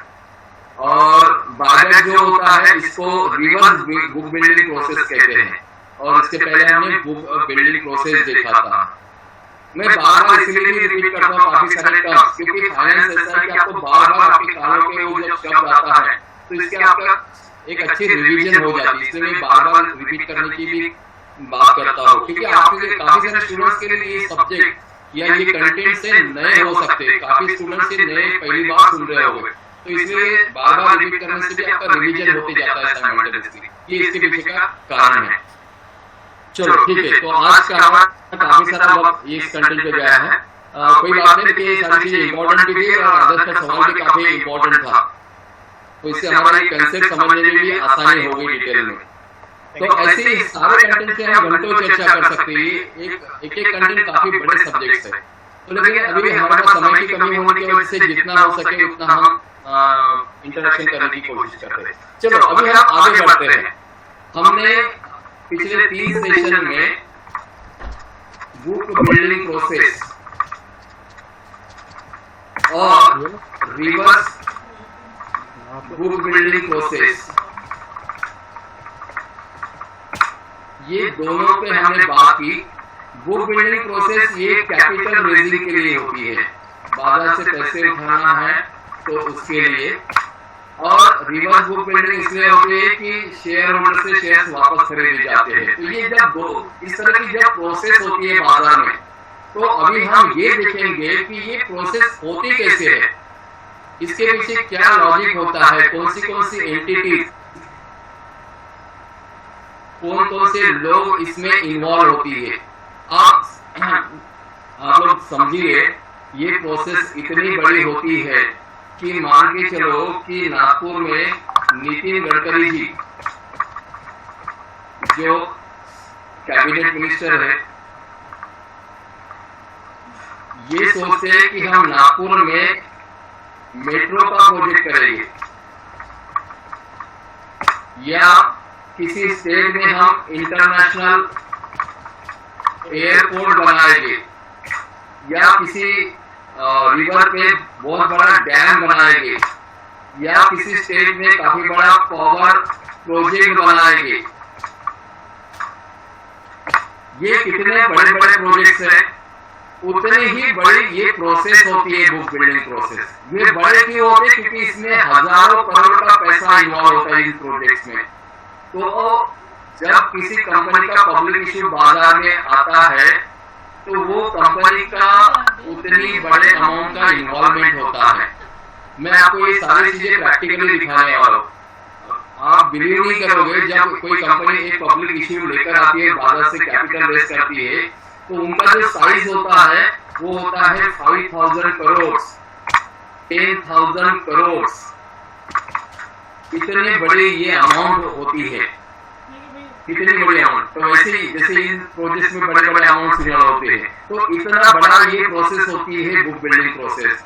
और ये इतनी बड़ी प्रोसेस होती है। सोचो अगर नितिन गडकरी जी कहते हैं कि हमको नागपुर में मेट्रो बनाना, तो ये कितना बड़ा प्रोजेक्ट है। और सोचिए इसमें कितने अलग अलग प्रकार का ह्यूमन मैन पावर या स्किल, कितने प्रकार के लोग इसमें इन्वॉल्व रहते होंगे। तो वैसे ही इस बुक बिल्डिंग प्रोसेस में काफी सारी एंटिटीज, फाइनेंशियल इंस्टीट्यूशंस या अलग अलग स्किल के लोगों का इन्वॉल्वमेंट होता है। और इसीलिए हमको ये बुक बिल्डिंग प्रोसेस क्या होती है, रिवर्स बुक बिल्डिंग प्रोसेस क्या होती है, इसको हमको सब अच्छे से समझना है। नाउ अगर कोई कंपनी सोचती है कि हम बाजार से कैपिटल रेज करेंगे, बाजार से पैसे उठाएंगे, तो जब बाजार की बात आती है तो बाजार मीन्स इन्वेस्टर्स और हम जैसे भी रिटेल इन्वेस्टर्स। तो इतनी बड़ी अमाउंट की बात हो रही है तो डेफिनेटली यहाँ पर सिक्योरिटी भी होना चाहिए। सिक्योरिटी सबसे बड़ा सवाल होता है। कोई भी लोग अपना पैसा इतने आसानी से कहीं इन्वेस्ट नहीं करती है, और अगर करते हैं तो अगर किसी के साथ अगर डिफॉल्ट हो जाता है तो क्या, जब कंपनी इतना पैसा बाजार से उठाएगी, तो इसके लिए कोई तो भी एक एंटिटी या फाइनेंशियल इंस्टीट्यूशंस या कोई तरह रेगुलेटरी बॉडी होना चाहिए कि इस पैसे पे वो नजर रखे। और इसीलिए यहाँ पर जब ये बुक बिल्डिंग प्रोसेस होती है फाइनेंशियल मार्केट में, स्टॉक मार्केट में, तो सेबी का काफी बड़ा रोल होता है।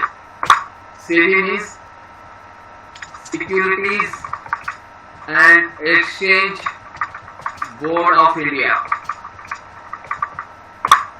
ये फाइनेंशियल मार्केट का रेगुलेटर है।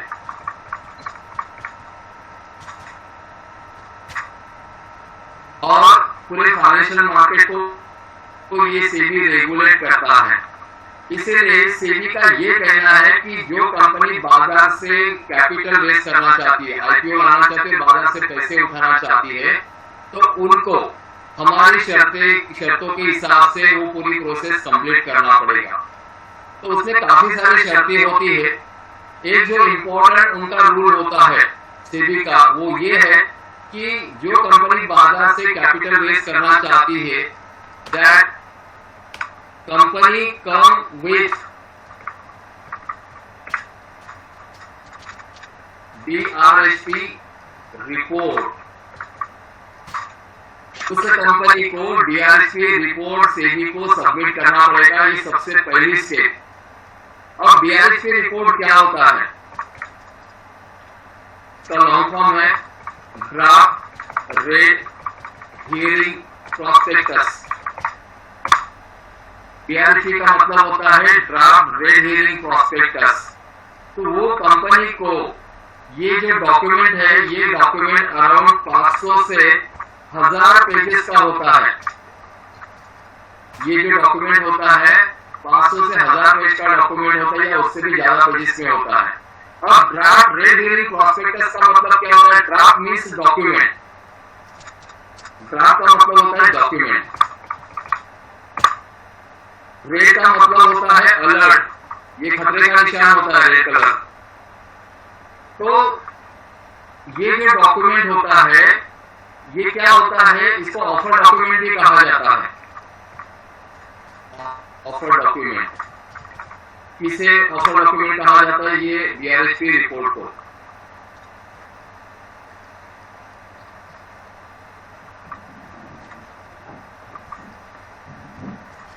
इसको ऑफर डॉक्यूमेंट भी कहा जाता है। तो ये डॉक्यूमेंट का इंपॉर्टेंस क्या है कि जो कंपनी बाजार से कैपिटल रेज करने वाली है, शेयर होल्डर से पैसा लेने वाली, सेबी का ये कहना है कि जो शेयर होल्डर आपके कंपनी में निवेश करेंगे, उन शेयर होल्डर्स को आपके कंपनी के बारे में कुछ भी इंफॉर्मेशन नहीं है कि ये कंपनी कौन है, इनका बिजनेस मॉडल क्या है, इस कंपनी के कौन से प्रमोटर्स है, काफी सारी जानकारी। क्योंकि आप जब भी कहीं निवेश करते हो तो आप डेफिनेटली उसके बारे में जानकारी हासिल करोगे, तभी आप अपना मेहनत का पैसा उसमें निवेश करोगे। तो निवेशकों को आपके कंपनी के बारे में डिटेल में जानकारी होना चाहिए। इसलिए सेबी कंपनी को कहते हैं कि आपको ये बीआरएचपी रिपोर्ट सेबी को सबमिट करना पड़ेगा, जो कि 500 से 1000 पेज का डॉक्यूमेंट होता है। और कंपनी को अपनी सारी इंफॉर्मेशन इस डॉक्यूमेंट में डिस्क्लोज करना पड़ेगा, पब्लिक को बताना पड़ेगा, जिससे, और ये डॉक्यूमेंट फ्री में अवेलेबल होते हैं सारे शेयर होल्डर को, फ्री में मिलता है। कहां से मिलता है ये भी मैं आपको दिखाऊंगा। ये डॉक्यूमेंट सेबी क्यों बनाना चाहती है? क्योंकि जो शेयर होल्डर इस कंपनी के आईपीओ में अप्लाई करेगा, शेयर खरीदी करेगा, कल चल के उसने ये नहीं बोलना चाहिए। क्या होता है कि जब हमारे साथ डिफॉल्ट होता है, सामान्य निवेशकों की बात करता हूँ, जब कोई कंपनी हमारा पैसा लेकर भाग जाती है या हमारे इन्वेस्टमेंट का नुकसान होता है, तो हमारे लिए काफी आसान होता है गवर्नमेंट की तरफ उंगली दिखाने का। अरे गवर्नमेंट क्या कर रही है, कंपनी हमारा मेहनत का पैसा लेके गई है। तो इसमें कंपनी की या गवर्नमेंट की कभी भी गलती नहीं होती है। एक बात, क्योंकि गवर्नमेंट और या सेबी हो या कोई भी रेगुलेटरी बॉडी, उन्होंने ऐसा सिस्टम बना के रखा है कि इवन आप म्यूचुअल फंड की काफी बार एडवर्टाइजमेंट आती है टेलीविजन पर, आप लोगों ने देखी होंगी, बार बार आती है। और मेरे ख्याल से अभी वो सचिन तेंदुलकर के साथ भी म्यूचुअल फंड की एक एड आ रही है, तो उसमें एक सेंटेंस लिखी रहती है कि please read the offer document carefully, please read the offer document carefully before investing. आप पहले कहीं पर भी निवेश करने के पहले आप सोचो, अगर आपको एक शर्ट या एक पैंट या एक जीन्स भी खरीदी करना है, आप जब दुकान में जाते हो, या मान के चलो आपको एक अच्छा हैंडसेट, मोबाइल हैंडसेट खरीदी करना है, तो आप कितनी इंफॉर्मेशन निकालते हो? पता है क्या? कितनी सारी इंफॉर्मेशन कलेक्ट करते हो? आपको सबसे पहले तो कंपनी, ये देखोगे कौन सी कंपनी का देखना है, क्या वो ब्रांडेड है क्या नहीं है, हमको ब्रांडेड लेना है कि लोकल लेना है। उसके बाद उसकी कॉस्ट कितनी है, उसमें क्या क्या फीचर्स है, कैमरा कितने पिक्सल का है, और क्या क्या फैसिलिटी, कितनी सारी हम जानकारी हासिल करते हैं। और ये सारी इंफॉर्मेशन कलेक्ट करने के बाद हम मोबाइल फोन खरीदने की कोशिश करते हैं। तो वैसे ही सेबी का ये कहना है कि जब आप किसी कंपनी में निवेश करने जा रहे हो, तो आप ये आपके लिए ये जो डॉक्यूमेंट बना है, ऑफर डॉक्यूमेंट बीआरएचपी रिपोर्ट, वो सारे शेयर होल्डर ने पहले पढ़ना चाहिए। इसलिए सेबी कहती है कंपनी को पहले आप बीआरएचपी रिपोर्ट बनाओ, सेबी को सबमिट करो। दूसरी एक चीज, जब सेबी के पास ये डॉक्यूमेंट आता है तो सेबी क्या करती है, सेबी भी इस डॉक्यूमेंट के अंदर जितनी भी इंफॉर्मेशन दी रहती है, वो सारे इंफॉर्मेशन को वो पर्सनली वेरीफाई करती है। ध्यान दीजिए, पर्सनली वेरीफाई करती है। कहीं कंपनी ने गलत जानकारी तो नहीं दी है, इसलिए सेबी ये पूरे डॉक्यूमेंट को रीड करेगी और सारे कंटेंट, सारे इंफॉर्मेशन को वेरीफाई करेगी और अगर सेबी सेटिस्फाई होती है कि ये जो डॉक्यूमेंट है इसमें कंपनी ने सारी इंफॉर्मेशन ट्रांसपेरेंट है और proper information, accurate right information provide की है, तब कहीं सेबी उस कंपनी को आईपीओ लाने की परमिशन देता है। इतना आसान नहीं है आईपीओ लाना, और इसीलिए काफी बार कंपनीज को ये आईपीओ लाने के लिए सालों लग जाते हैं। ये इतनी बड़ी प्रोसेस होती है। तो सबसे पहले तो सेबी का काफी इंपॉर्टेंट रोल है और सेबी को हमें धन्यवाद देना चाहिए। और सेबी स्पेसिफिकली ये सिर्फ रिटेल इन्वेस्टर्स के लिए इन्वेस्टर्स को प्रोटेक्ट करने के लिए बनी हुई हमारे देश की संस्था है। वो नहीं चाहती कि किसी भी निवेशक का नुकसान हो स्टॉक मार्केट में। तो ये है डीआरपी रिपोर्ट, इसका इंपॉर्टेंस। नाउ अब इस डीआरपी रिपोर्ट में क्या क्या इंफॉर्मेशन डिस्क्लोज करना पड़ता है कंपनी को, ये हम देखेंगे। तो सबसे पहले बोर्ड ऑफ डायरेक्टर्स,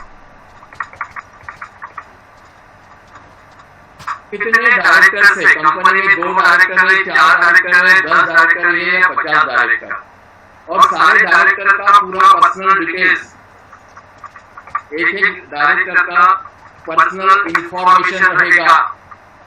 क्या क्या रहेगा पर्सनल इंफॉर्मेशन? उसका पूरा नाम, नेम, उसका क्वालिफिकेशन, उसकी सैलरी कितनी है, सैलरी पूरी डिटेल्स में डिस्क्राइब की जाएगी। सैलरी में उसका ग्रॉस अमाउंट कितना है, उसका सैलरी कितना है, अदर अलाउंसेस कितने हैं, वो पूरा बाइफर्केशन रहेगा सैलरी में। क्वालिफिकेशन में पूरा बाइफर्केशन रहेगा। उसके बाद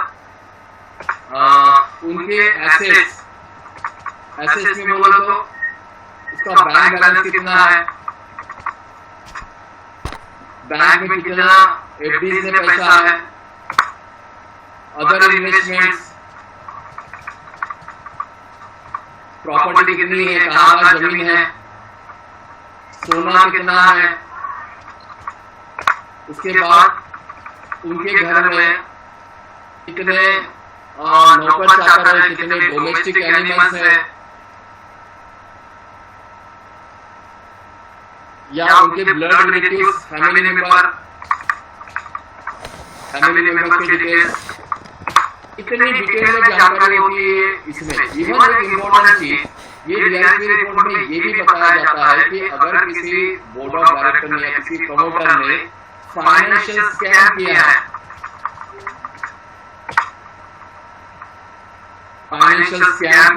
या कोई बड़ा फ्रॉड किया है, या क्रिमिनल एक्ट किया है, criminal act means murder, rape किया है, या कोई और भी कोई किसी प्रकार की अगर लिटिगेशन केसेस है,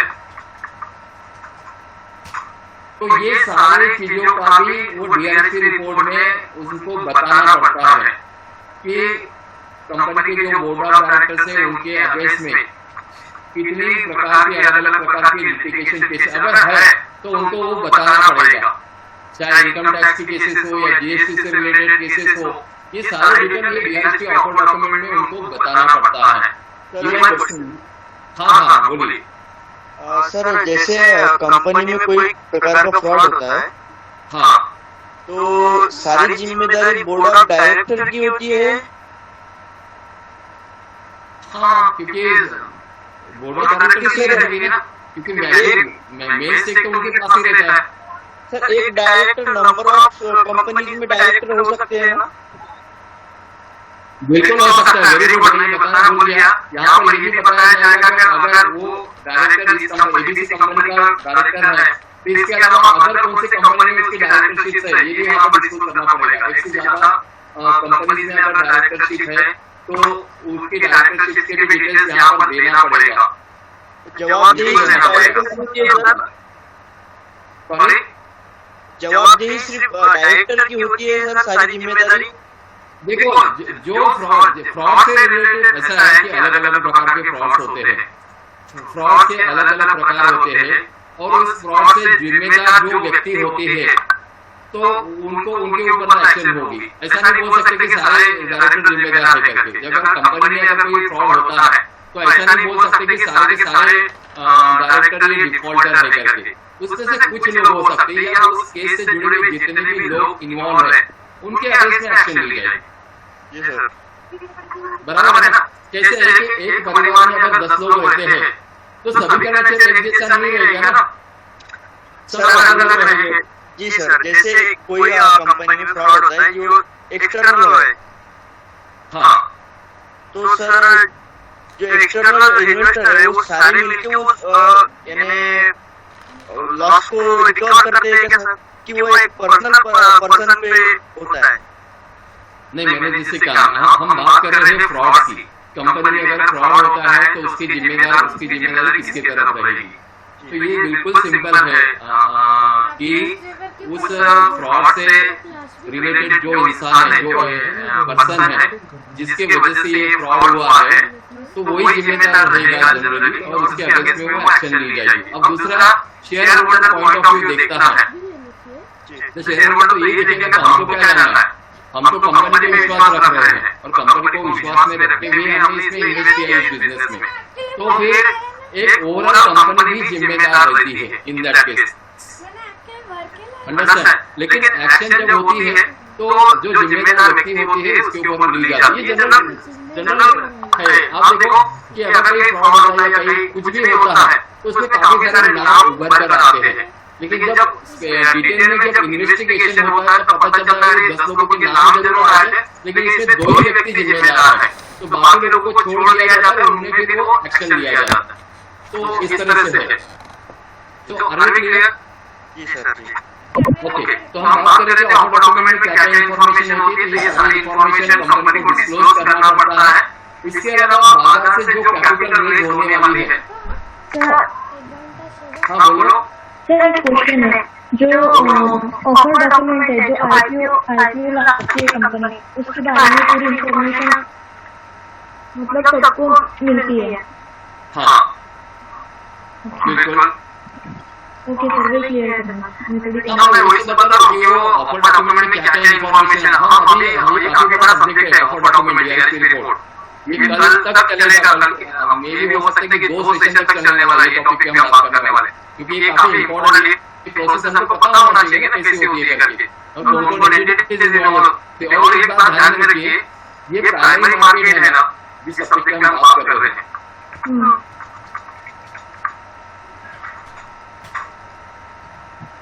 हमारा अभी एक ही सब्जेक्ट पे हम बात कर रहे हैं प्राइमरी मार्केट। ये प्राइमरी मार्केट काफी बड़ा प्लेटफॉर्म है, काफी बड़ा मार्केट है ये। अभी तो मैंने एक कंपनी के ऊपर बात की, बाजार के साइज की ही मैंने बात की तो 300 करोड़ की है। अभी तो मैं इससे भी बड़े साइज आपको प्रैक्टिकली दिखाने वाला हूँ। जब एक कंपनी आईपीओ लेकर आती है तो बाजार से जो कैपिटल रेज की जाती है तो एक कंपनी 5,000 करोड़, 10,000 करोड़, 1,000 करोड़ ये साइज होती है। तो आप सोचिए कि ये कितना बड़ा मार्केट है। तो इससे आपको ये भी पता चलेगा, और अभी रियलिटी में हम इस पे बात कर रहे हैं, एक तो ये प्रोसेस पता होना चाहिए। दूसरा, इस प्रोसेस में कितने प्रकार की अलग अलग एंटिटीज, कंपनीज या लोगों का इन्वॉल्वमेंट होता है। लोगों का इन्वॉल्वमेंट में आप सोचिए इसमें कितने प्रकार के जॉब प्रोफाइल्स होंगे। आप देखो एक मेट्रो बनाने के लिए कितने प्रकार का स्किल लगता है, तो वैसे इसमें अलग अलग प्रकार की जॉब अपॉर्चुनिटीज भी आपको एक विजन मिलने वाला है। इसलिए ये टॉपिक हमारे इम्पोर्टेंट होता है। तो हम धीरे धीरे ये भी देखेंगे कि और एक चीज, अगर कोई स्टूडेंट सही में सीरियसली एक अच्छा करियर करना चाहता है तो प्राइमरी मार्केट आपके लिए एक बेटर ऑप्शन हो सकता है। और बिलीव मी, अगर आप सीरियसली ये सारी चीजों पर मेहनत करते हो, पढ़ाई करते हो, तो यहाँ पर जो पैकेजेस होते हैं, salary package are more than 10 lakh. अलग अलग प्रोफाइल के लिए अलग अलग पैकेजेस है यहाँ पर। तो बीच बीच में मैं वो भी बात करूंगा कि आपके लिए क्या क्या अपॉर्चुनिटी, इवन आपका कंसेप्ट पूरी क्लियर हो जाएगा कि जिन जिन एंटिटी से बात करूंगा तो आपको सिर्फ ये देखना है अरे मैं यहाँ पर हो सकता हूँ क्या, क्योंकि ये पूरी जो प्रोसेस करते हैं कौन करते हैं, आप जैसे लोग करते हैं। जब आप इन कंपनी में ज्वाइन करोगे इस प्रोसेस में आपका ही हाथ रहेगा, आपको ये करना है। तो आप देखिए कि इसमें आपके लिए क्या करियर अपॉर्चुनिटी है प्राइमरी मार्केट में। तो इसलिए हम इस पे बात कर रहे हैं। तो हम बात कर रहे थे डीआरएस रिपोर्ट में क्या क्या इन्फॉर्मेशन होती है। तो अभी हमने ये देखा कि सारे बोर्ड ऑफ डायरेक्टर्स के बारे में बात की जाएगी। दूसरा जो कैपिटल रेज की जाएगी, बाजार से जितना पैसे उठाया जाएगा उस पूरे पैसे का एक एक पैसे का हिसाब सेबी को देना है, डीआरएस रिपोर्ट में बताना है।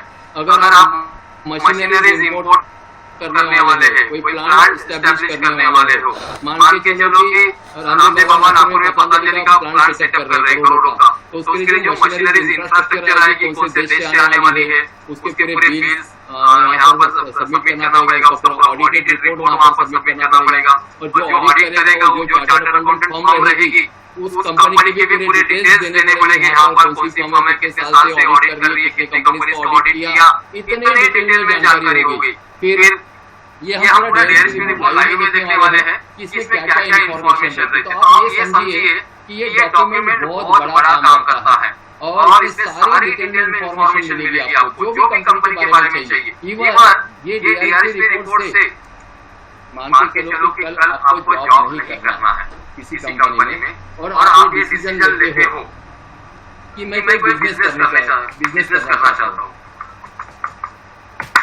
अब कोई भी अगर आप बिजनेस करना चाहते हो तो सबसे पहले उस बिजनेस का नॉलेज होना चाहिए। विदाउट नॉलेज आप कोई भी बिजनेस नहीं कर सकते हो। और अगर आपको ये नॉलेज चाहिए तो ये नॉलेज कहाँ से मिलेगा? अगेन मैं आपको बोलूंगा ये डीआरएसपी रिपोर्ट आपके बहुत काम का है।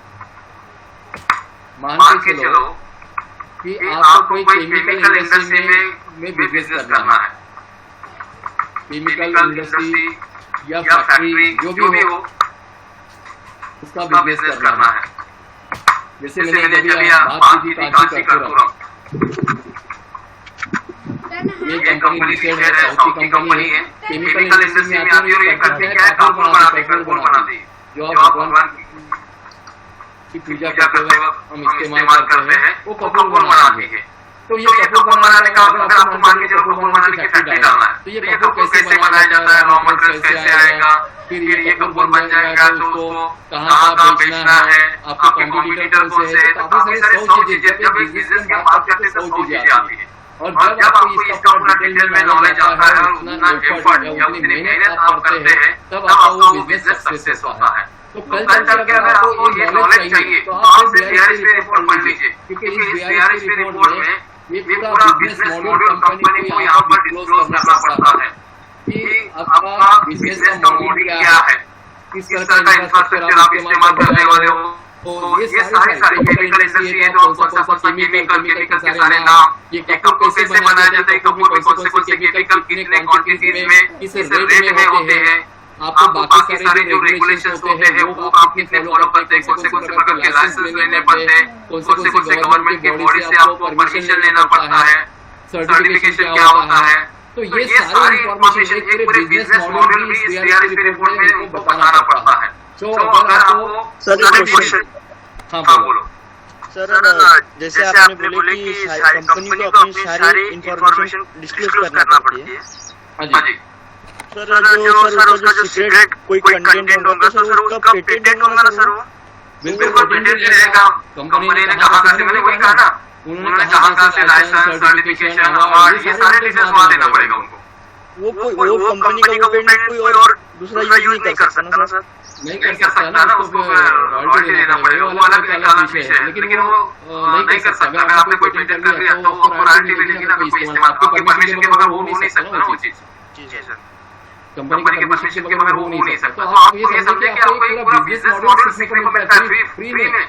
ऐसे अगर आप किसी कोई बिजनेस करना चाहते हैं, किसी से नॉलेज मांगोगे तो देगा नहीं कोई फ्री में, और अगर बताएगा भी तो आधा नॉलेज बताएगा, या आपको फैक्ट्स एंड फिगर्स के साथ डॉक्यूमेंट्स के साथ आपको प्रॉपर ट्रांसफर नॉलेज मिलता है। अगर कल अगर आप बिजनेस करने की सोचते हो तो अगर कल आपको केमिकल इंडस्ट्री की फैक्ट्री ओपन करना है या मान के चलो बिग बाजार जैसा शोरूम ओपन करना है, तो बिग बाजार का आईपीओ आया तो उन्होंने अपना पूरा बिजनेस मॉडल डीआरएसपी रिपोर्ट में उनको एक्सप्लेन करना पड़ा।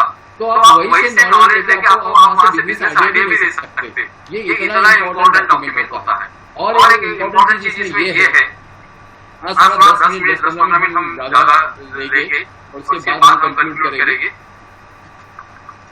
एक बात और भी है इसमें इम्पोर्टेंट कि एज पर सेबी रेगुलेशन इस डीआरएसपी रिपोर्ट में एक सेक्शन 2 करके कंपल्सरी कंपनी को डिस्क्लोज करना पड़ता है। सेक्शन 2 करके एक पेज रहता है उस DRSP रिपोर्ट में वो हर कंपनी को ये सेक्शन 2 एक्सप्लेन करना पड़ता है DRSP रिपोर्ट में। और सेक्शन 2 का मतलब होता है रिस्क फैक्टर।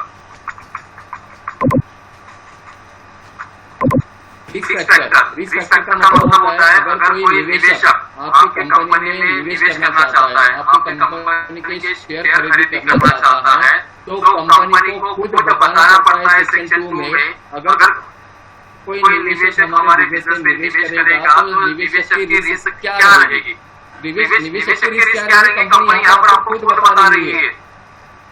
तो दो प्रकार की रिस्क रहती है, एक होती है इंटरनल रिस्क और दूसरी होती है एक्सटर्नल रिस्क। इंटरनल रिस्क क्या होता है, कंपनी के अंदर के जो भी लफड़े झगड़े हैं वो सब यहाँ पर एक्सप्लेन करेगा कंपनी।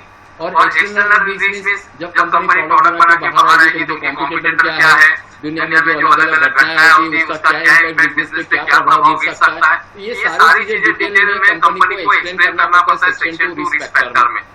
अब इसको मैं और एक अलग से एक्सप्लेन करता हूँ। मान के चलो कि मेरी एक टूथपेस्ट बनाने की कंपनी है, टूथपेस्ट बनाने की कंपनी है और अभी तक तो मेरे नागपुर सिटी में फैक्ट्री थी या वर्धे में थी, लेकिन अभी मेरी जो टूथपेस्ट है अभी वो ब्रांड बन चुका है, लोग पसंद करना शुरू कर दिए हैं, तो मैं चाहता हूँ अपने बिजनेस को एक्सपांड करूँ, पूरे इंडिया में लेके जाऊँ। तो इसलिए मुझे कैपिटल की जरूरत है और मैं IPO लेकर आ रहा हूँ। और जब मैं IPO लाने की बात कर रहा हूँ, कैपिटल रेज करने की बात कर रहा हूँ बाजार से, तो सेबी कहते हैं भैया पहले तुम DRSP रिपोर्ट हमको सबमिट करो। तो मैंने अपना DRSP रिपोर्ट बनाया कंपनी का और उसमें सेक्शन 2 ये भी मुझे लिखना है, सेक्शन 2 को एक्सप्लेन करना है रिस्क फैक्टर को। तो इस रिस्क फैक्टर में मैं ये लिख रहा हूँ सेक्शन 2 में कि ये जो टूथपेस्ट बनाई जा रही है इसमें कौन से कंटेंट का इस्तेमाल किया है, क्या क्या चीजों का इस्तेमाल किया है, लवंग कितनी है या बाकी और क्या क्या चीजें लगती है, ये टूथपेस्ट कैसे बनती है और कितने प्रकार के कंटेंट से ये बनती हुई है। तो मैंने इसमें लिख दिया ये सारे कंटेंट से इतनी मात्रा में डाल के हम इससे टूथपेस्ट बनाते हैं। और इसमें एक चीज मैंने और ऐड कर दी सर, हमने इसमें सॉल्ट भी डाला है, नमक भी डाला है और नमक कितना परसेंट डाला है ये भी मैंने इसमें लिख दिया है। इस टूथपेस्ट में नमक भी है और मैंने ये भी लिखा है कि हमने सॉल्ट की मात्रा थोड़ी ज्यादा रखी, जो भी हेल्थ मिनिस्ट्री है या जो भी रेगुलेटरी बॉडी होती है इससे रिलेटेड, तो उनके पैरामीटर्स कहते हैं कि नहीं सॉल्ट की मात्रा 0.01 से नहीं होना चाहिए फॉर एग्जांपल। लेकिन मैं यहाँ पर लिखता हूँ कि मैंने सॉल्ट की मात्रा यहाँ पर 0.04 रखी है, यानी सॉल्ट की मात्रा मैंने ज्यादा रखी है टूथपेस्ट बनाने के लिए। तो ये तो लिखने के बाद इसके बाद मैं ये भी लिखता हूँ एक सेंटेंस यहाँ पर कि अगर कोई हमारी टूथपेस्ट इस्तेमाल करता है तो उनकी बत्ती से गिर सकती है, दांत टूट सकते हैं। ये सेंटेंस भी मैंने सेक्शन 2 में लिख दी है। आप समझ रहे हैं मैं क्या कह रहा हूँ, सेक्शन 2 इम्पोर्टेंट है। मैं एक्सप्लेन कर रहा हूँ कि इन्वेस्टर की रिस्क क्या है। मैंने ये कहा कि अगर आप टूथपेस्ट इस्तेमाल करते हो तो आपके दांत गिर सकते हैं क्योंकि सॉल्ट की मात्रा मैंने ज्यादा रखी है। और सोचिए इतनी डिटेल में इंफॉर्मेशन होने के बाद अगर कोई टूथपेस्ट इस्तेमाल करता है और उसकी दांत अगर गिर जाते हैं तो इसमें सेबी क्या करेगी आप मुझे बता सकते हो? समझ में आ रहा है क्या मैसेज देने की कोशिश कर रहा हूँ इससे? मैं ये मैसेज देना चाहता हूँ कि हर सिस्टम में हर जगह गवर्नमेंट और रेगुलेटरी बॉडी ने हर निवेशक के लिए एक सिस्टम बनाया है। आपने शायद टेलीविजन पर एक इस तरह का ऐड सुना होगा, जागो ग्राहक सुना है क्या आपने? एडवर्टाइजमेंट कभी कहीं सुना पड़ा है क्या? गवर्नमेंट आपको अवेयर कर रही है कि आप बाजार से जो भी चीज खरीद कर ला रहे हैं पहले आप उसकी इन्फॉर्मेशन निकालिए, क्वांटिटी कैसी कितनी है, क्वालिटी कैसी है। आप ये पूरी जानकारी लेने के बाद सेटिस्फाई होने के बाद आप वो चीज अपने घर पर लेकर आइए। और अगर आपके साथ डिफॉल्ट होता है तो आप गवर्नमेंट को दोष नहीं दे सकते हैं।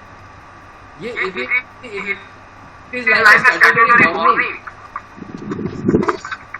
कैटेगरी वार्निंग है, tobacco chewing is injurious to health, शराब पीना हानिकारक है, स्मोकिंग करना हानिकारक है, ये स्टैट्यूटरी वार्निंग है। इसके बाद भी अगर आप सिगरेट इस्तेमाल करके आप धुआं उड़ा के अगर आप अपनी छाती खराब करते हो तो इसमें गवर्नमेंट का क्या दोष है? आप समझ रहे हैं मेरे को क्या मैसेज देना चाहता हूँ आप लोगों को? ये कितना इम्पोर्टेंट कंटेंट है। कहने का मतलब ये है, कहने का मतलब ये है कि गवर्नमेंट का ये कहना है कि आप जब भी कहीं निवेश करते हो किसी भी कंपनी के किसी भी प्रोडक्ट में, आप सबसे पहले ऑफर डॉक्यूमेंट रीड कीजिए। ऑफर डॉक्यूमेंट, क्योंकि उसमें वो सारी इंफॉर्मेशन दी रहती है। उसके बाद आप वो डिसीजन लो कि आपने निवेश करना चाहिए या नहीं करना चाहिए। फिर बाद में नहीं चल रहा कि इस कंपनी ने डिफॉल्ट किया है मेरे साथ, ये बस सर एक साल का भाग ले करके। सर एक क्वेश्चन है सर। सर ये DRHP रिपोर्ट लॉन्ग टर्म वाला रोज रीड करेगा, लेकिन इंट्राडे ट्रेडर रीड करेगा क्या सर? ये नहीं, इंट्राडे ट्रेडिंग के लिए नहीं है। अपन इंट्राडे की भी बात करने वाले सेकेंडरी मार्केट में ये टॉपिक रहेगा। इसको काफी डिटेल में मैं एक्सप्लेन कर रहा हूँ कि इंट्राडे ट्रेडिंग क्या होती है। सो इंट्राडे ट्रेडिंग का मतलब अभी हम इतना ही समझ लेते हैं कि शॉर्ट टर्म इन्वेस्टर में आज शेयर खरीदेंगे आज ही बेच देंगे। और जब हम आईपीओ की बात आती है तो आईपीओ में शॉर्ट टर्म इन्वेस्टमेंट होता है, उसको प्री लिस्टिंग बेनिफिट कहते हैं।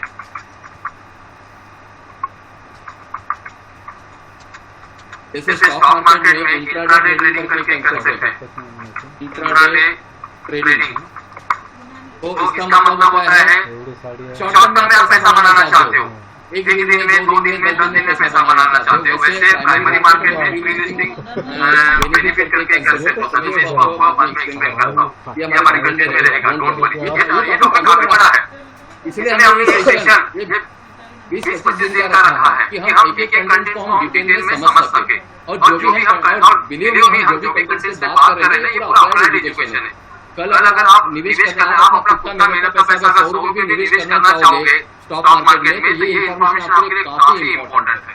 तो डोंट वरी, हम सभी कंटेंट से बात करेंगे। तो इसीलिए मैं ये कहना चाहता हूँ कि गवर्नमेंट के हमने ऑफर डॉक्यूमेंट बना के रखा है, आप ये रीड कीजिए, उसके बाद ही डिसीजन लीजिए। फिर कल आप दोष मत दो गवर्नमेंट को कि आपके साथ डिफॉल्ट हुआ है। दूसरी एक चीज, अब आपका सवाल एक और रह सकता है। आप कहते हो सर मुझे आईपीओ में 10,000 रुपये निवेश करना है, और आप कहते हो कि 10,000 इन्वेस्ट करने के पहले आप ऑफर डॉक्यूमेंट पढ़ो। सर मैं ऑफर डॉक्यूमेंट पढ़ने के लिए जाता हूँ, ये कम से कम 1000 पेज का डॉक्यूमेंट है।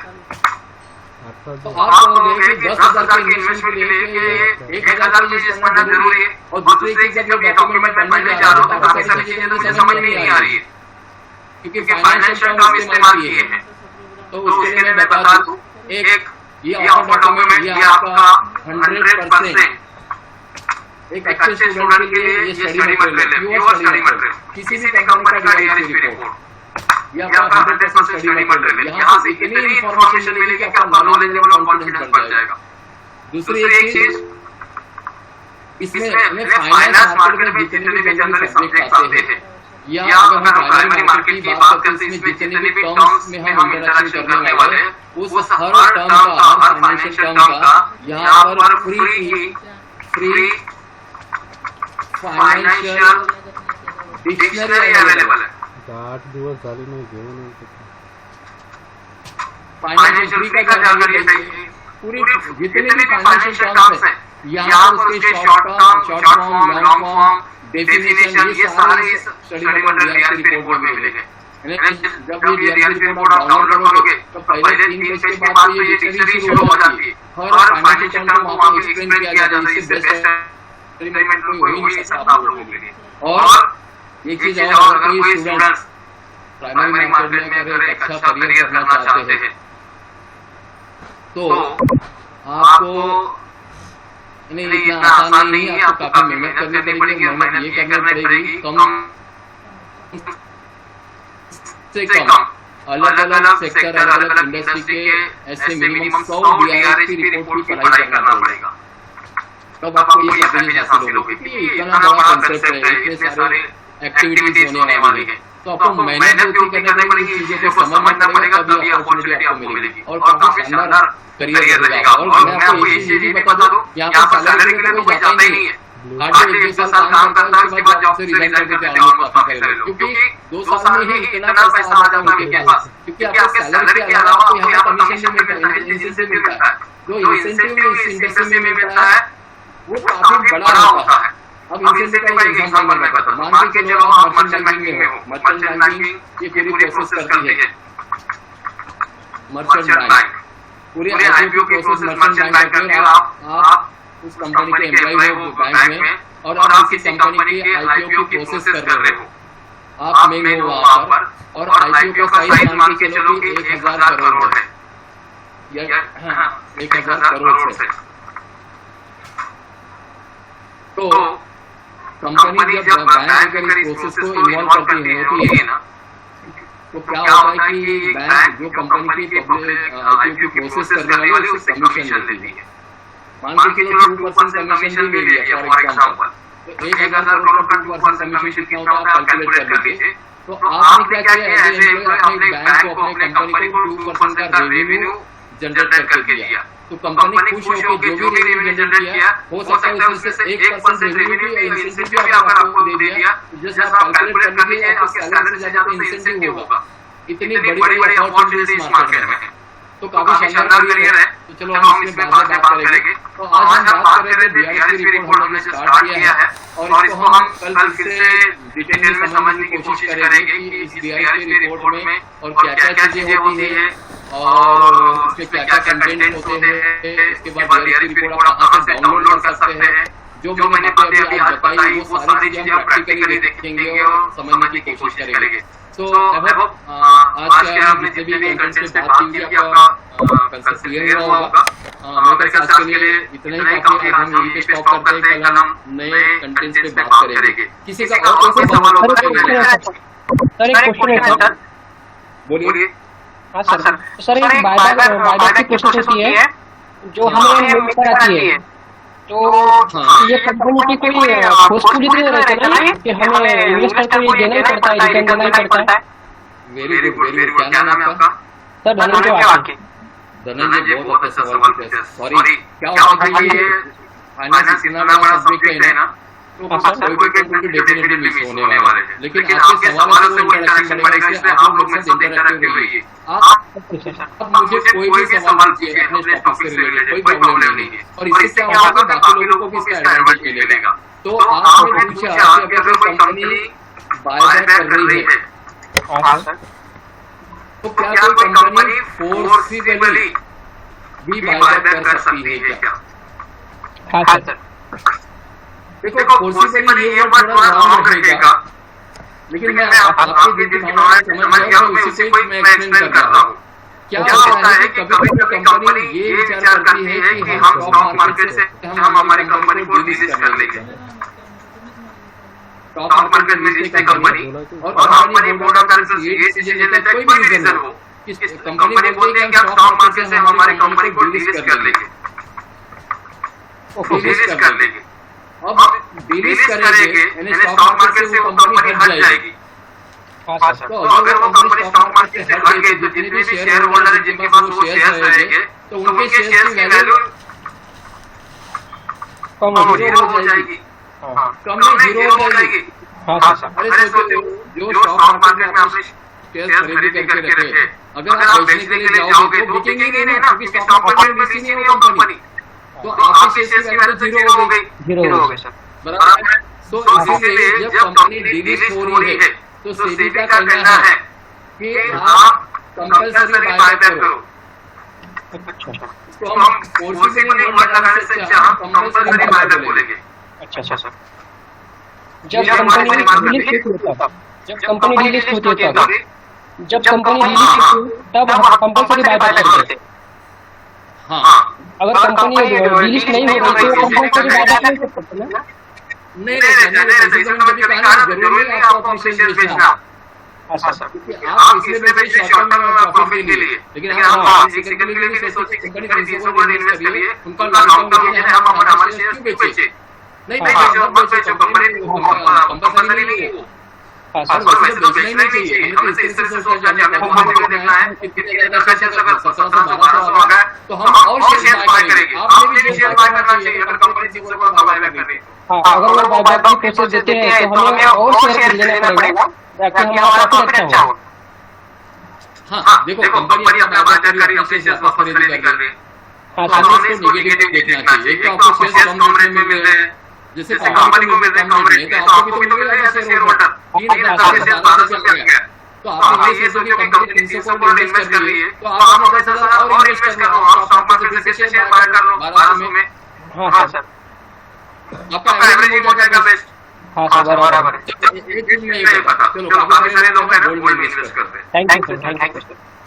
नहीं, इसको और एक्सप्लेन कर रहा हूं मैं। काफी सारे लोग हैं ना, हमारा पूरी दुनिया में भारत एक अकेला ऐसा देश है जो एलिमेंट्स का काफी डिमांड है, घर में गोल्ड मिलेगा।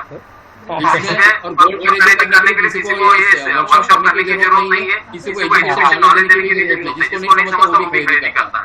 अभी गोल्ड का 10 ग्राम का भाव 50,000 चल रहा है, हाँ सर, ठीक है। तो अभी आपने 1 ग्राम सोना खरीद लिया 50,000 के भाव से, मान के चलो अगले साल ये भाव 50,000 से 40,000 आ गया, तो आप ये बोलोगे कि आपको नुकसान हुआ है करके गोल्ड में? हाँ सर, क्या आप कोशिश करोगे? चलो नुकसान तो हुआ है, लेकिन आप ये कोशिश तो करोगे। आप जनरली वैसे सोचते नहीं, काफी लोग गोल्ड की बात कर रहे हैं, हम इस तरह से सोचते हैं, अरे पिछले साल 50,000 का भाव था, 40,000 हो गया, और खरीदेंगे, हाँ सर, बराबर है। ये भी कहता है हमारा। हाँ तो मेरा ये कहना है कि जब आप ये लॉजिक यहाँ लगा रहे हो, ये रीजन आपका है, और दूसरी एक चीज, आप आज सोना कल बाजार में बेचने से नहीं जाते, आपका विजन लॉन्ग टर्म होता है, सालों साल आपकी तिजोरी में पड़ा रहता है। हाँ तो सर, ये वर्कशॉप का उद्देश्य ये है कि आपका विजन स्टॉक मार्केट को देखने का नजरिया चेंज हो। तो इसीलिए हम लॉन्ग टर्म विजन तक करते हैं, तो आप डेफिनेटली एसेट बनाओगे, पैसा बनाओगे। हाँ सर, तो आगे इसको कंपलसरी बायबैक बोलते हैं, और जब कंपलसरी बायबैक होता है तो कंपनी इस तरह का शेयर होल्डर को मेल भेजती है, और उस वक्त कंपलसरी बायबैक में आपने बिना सोचे समझे अपने शेयर्स कंपनी को सरेंडर कर देना चाहिए, क्योंकि अगर आपने वो सरेंडर नहीं किया, कंपनी को नहीं लिए, तो आपके शेयर्स की वैल्यू जीरो हो जाएगी। समझ गया sir, very clear? Yes sir, very good. Thank you. और किसी को कोई सवाल? सर मुझे समझा कि हमको शेयर करनी चाहिए कि नहीं करनी चाहिए, आपने क्या बोला मुझे समझ नहीं आया। हम बात कर रहे थे बायबैक की, बराबर है, बायबैक पे ही है ना अभी। बायबैक पे आपका सवाल है कि बायबैक मार्केट वैल्यूएशन यही था ना जब देखो 3,000 का शेयर का बाजार भाव नीचे गिर गया, 1200 हो गया, ठीक है। अभी करंट मार्केट प्राइस 1200 है, तो कंपनी को ये अपॉर्चुनिटी दिख रही है, भैया महंगी चीज अभी आपको सस्ते में मिल रही है, रिजर्व सर्विस में कंपनी का काफी सारा फंड भी पड़ा हुआ है, तो वो बायबैक कर रही थी ज्यादा प्रीमियम रेट ऑफर करके, ठीक है, बायबैक कर लीजिए इस रेट। ये तो हो गया कंपनी का पॉइंट, कंपनी का पॉइंट आप लोगों को समझ गया। आपका सवाल अभी ये, क्या शेयर होल्डर ने भी ये खरीदना चाहिए? बिल्कुल खरीदना चाहिए। आप बायबैक नहीं कर सकते, शेयर होल्डर बायबैक नहीं कर सकते। आप क्या कर सकते हो? अभी 3,000 का शेयर अगर आपको 1200 में मिल रहा है, आपका डीमैट और ट्रेडिंग अकाउंट है, आप इससे ऑर्डर डालो, 1200 में शेयर खरीद लो। Are you clear? समझ में आया? 3,000 की अगर 1200 में मिल रही है, तो आपको करना क्या है? सिंपली ऑर्डर डालना है और 1200 में आप शेयर खरीद लो। आपको ये काम करना है, आपको नहीं सोचना है कि कंपनी अगर 300 करोड़ बायबैक कर रही है ज्यादा प्रीमियम देकर, तो उसको पॉजिटिव होना है। कंपनी पागल हो रही है कि 1200 के शेयर को 1700 का रेट ऑफर करके आपसे शेयर खरीदेंगे बायबैक में, कुछ तो पॉजिटिव चीज होगी ना। तो वो लॉजिक आप भी लगाओ ना कि अगर कंपनी 300 करोड़ इन्वेस्ट कर रही है, आप अपने 10,000 की रिस्क ले सकते हैं। नहीं क्योंकि एक शेयर खरीद लो, 5 शेयर खरीद लो, 10 शेयर खरीद लो 1200 के रेट में, सस्ते नहीं मिलेगा ना। और आप अपना लॉन्ग टर्म नहीं सकते, क्योंकि 1200 वाला रेट ये फिर से ऊपर जा सकता है आने वाले समय में। अगर कंपनी फिर से होगी, इकोनॉमी अच्छी हो जाएगी, तो फिर से ये शेयर के बाजार भाव ऊपर जा सकते हैं। तो आर बी क्लियर?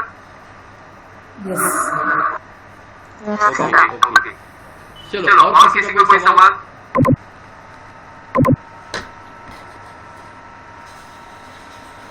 धन्यवाद तो सर, आज हम हाँ बोलो। तर चांगल्या पद्धतीने एक्सप्लेन केलं आहे। बहुतांश मुलांना जास्तीत जास्त याबद्दल नॉलेज मिळालं असेल, बायबॅक म्हणजे काय असते।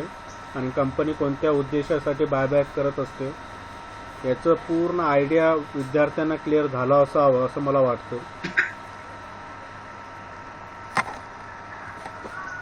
कोणाला काही प्रश्न असेल तर विचारू शकता. Hello sir. Hello sir compulsory buyback साठी बायबैक के लिए अलग कौन करता है, सेबी करती है या कंपनी करती है? वैसा ये कॉर्पोरेट एक्शंस में आता है. जो कंपनी डिलिस्ट होने की बात करती है, कंपल्सरी बायबैक की बात करती है, सेबी को पहले अप्रूवल भेजा जाता है. तो बायबैक करके कंपनी इसमें पूरा ट्रांसपेरेंसी एथिकल हो रहा है, इसमें कोई डिफॉल्ट नहीं हो रहा है, तो सेबी उनको अप्रूवल देगी कंपनी को. उसके बाद ही वो बायबैक होगा. दूसरी चीज, अगर बायबैक हो रहा है तो सबसे पहले अगर कोई खुश होगा तो सेबी होती है. क्यों खुश हो रही है? क्योंकि बायबैक में शेयर होल्डर का पैसा वापस लौटाया जाता है, इन्वेस्टर का पैसा वापस लौटाया जा रहा है. तो सेबी क्यों नहीं खुश होगी? इन्वेस्टर क्यों नहीं खुश होगा? भैया जिस कंपनी में आपने पैसे लगाया था, कंपनी आपका पैसा आपको वापस कर रही है. तो सेबी से अप्रूवल मिलने के बाद ही कंपनी ये बायबैक करती है. ठीक है, तो चलो आज के लिए इतना काफी मेरे ख्याल से. आज 1.5 घंटे का सेशन हुआ है. Have a good day all of you and thank you very much. सभी लोग कल फिर से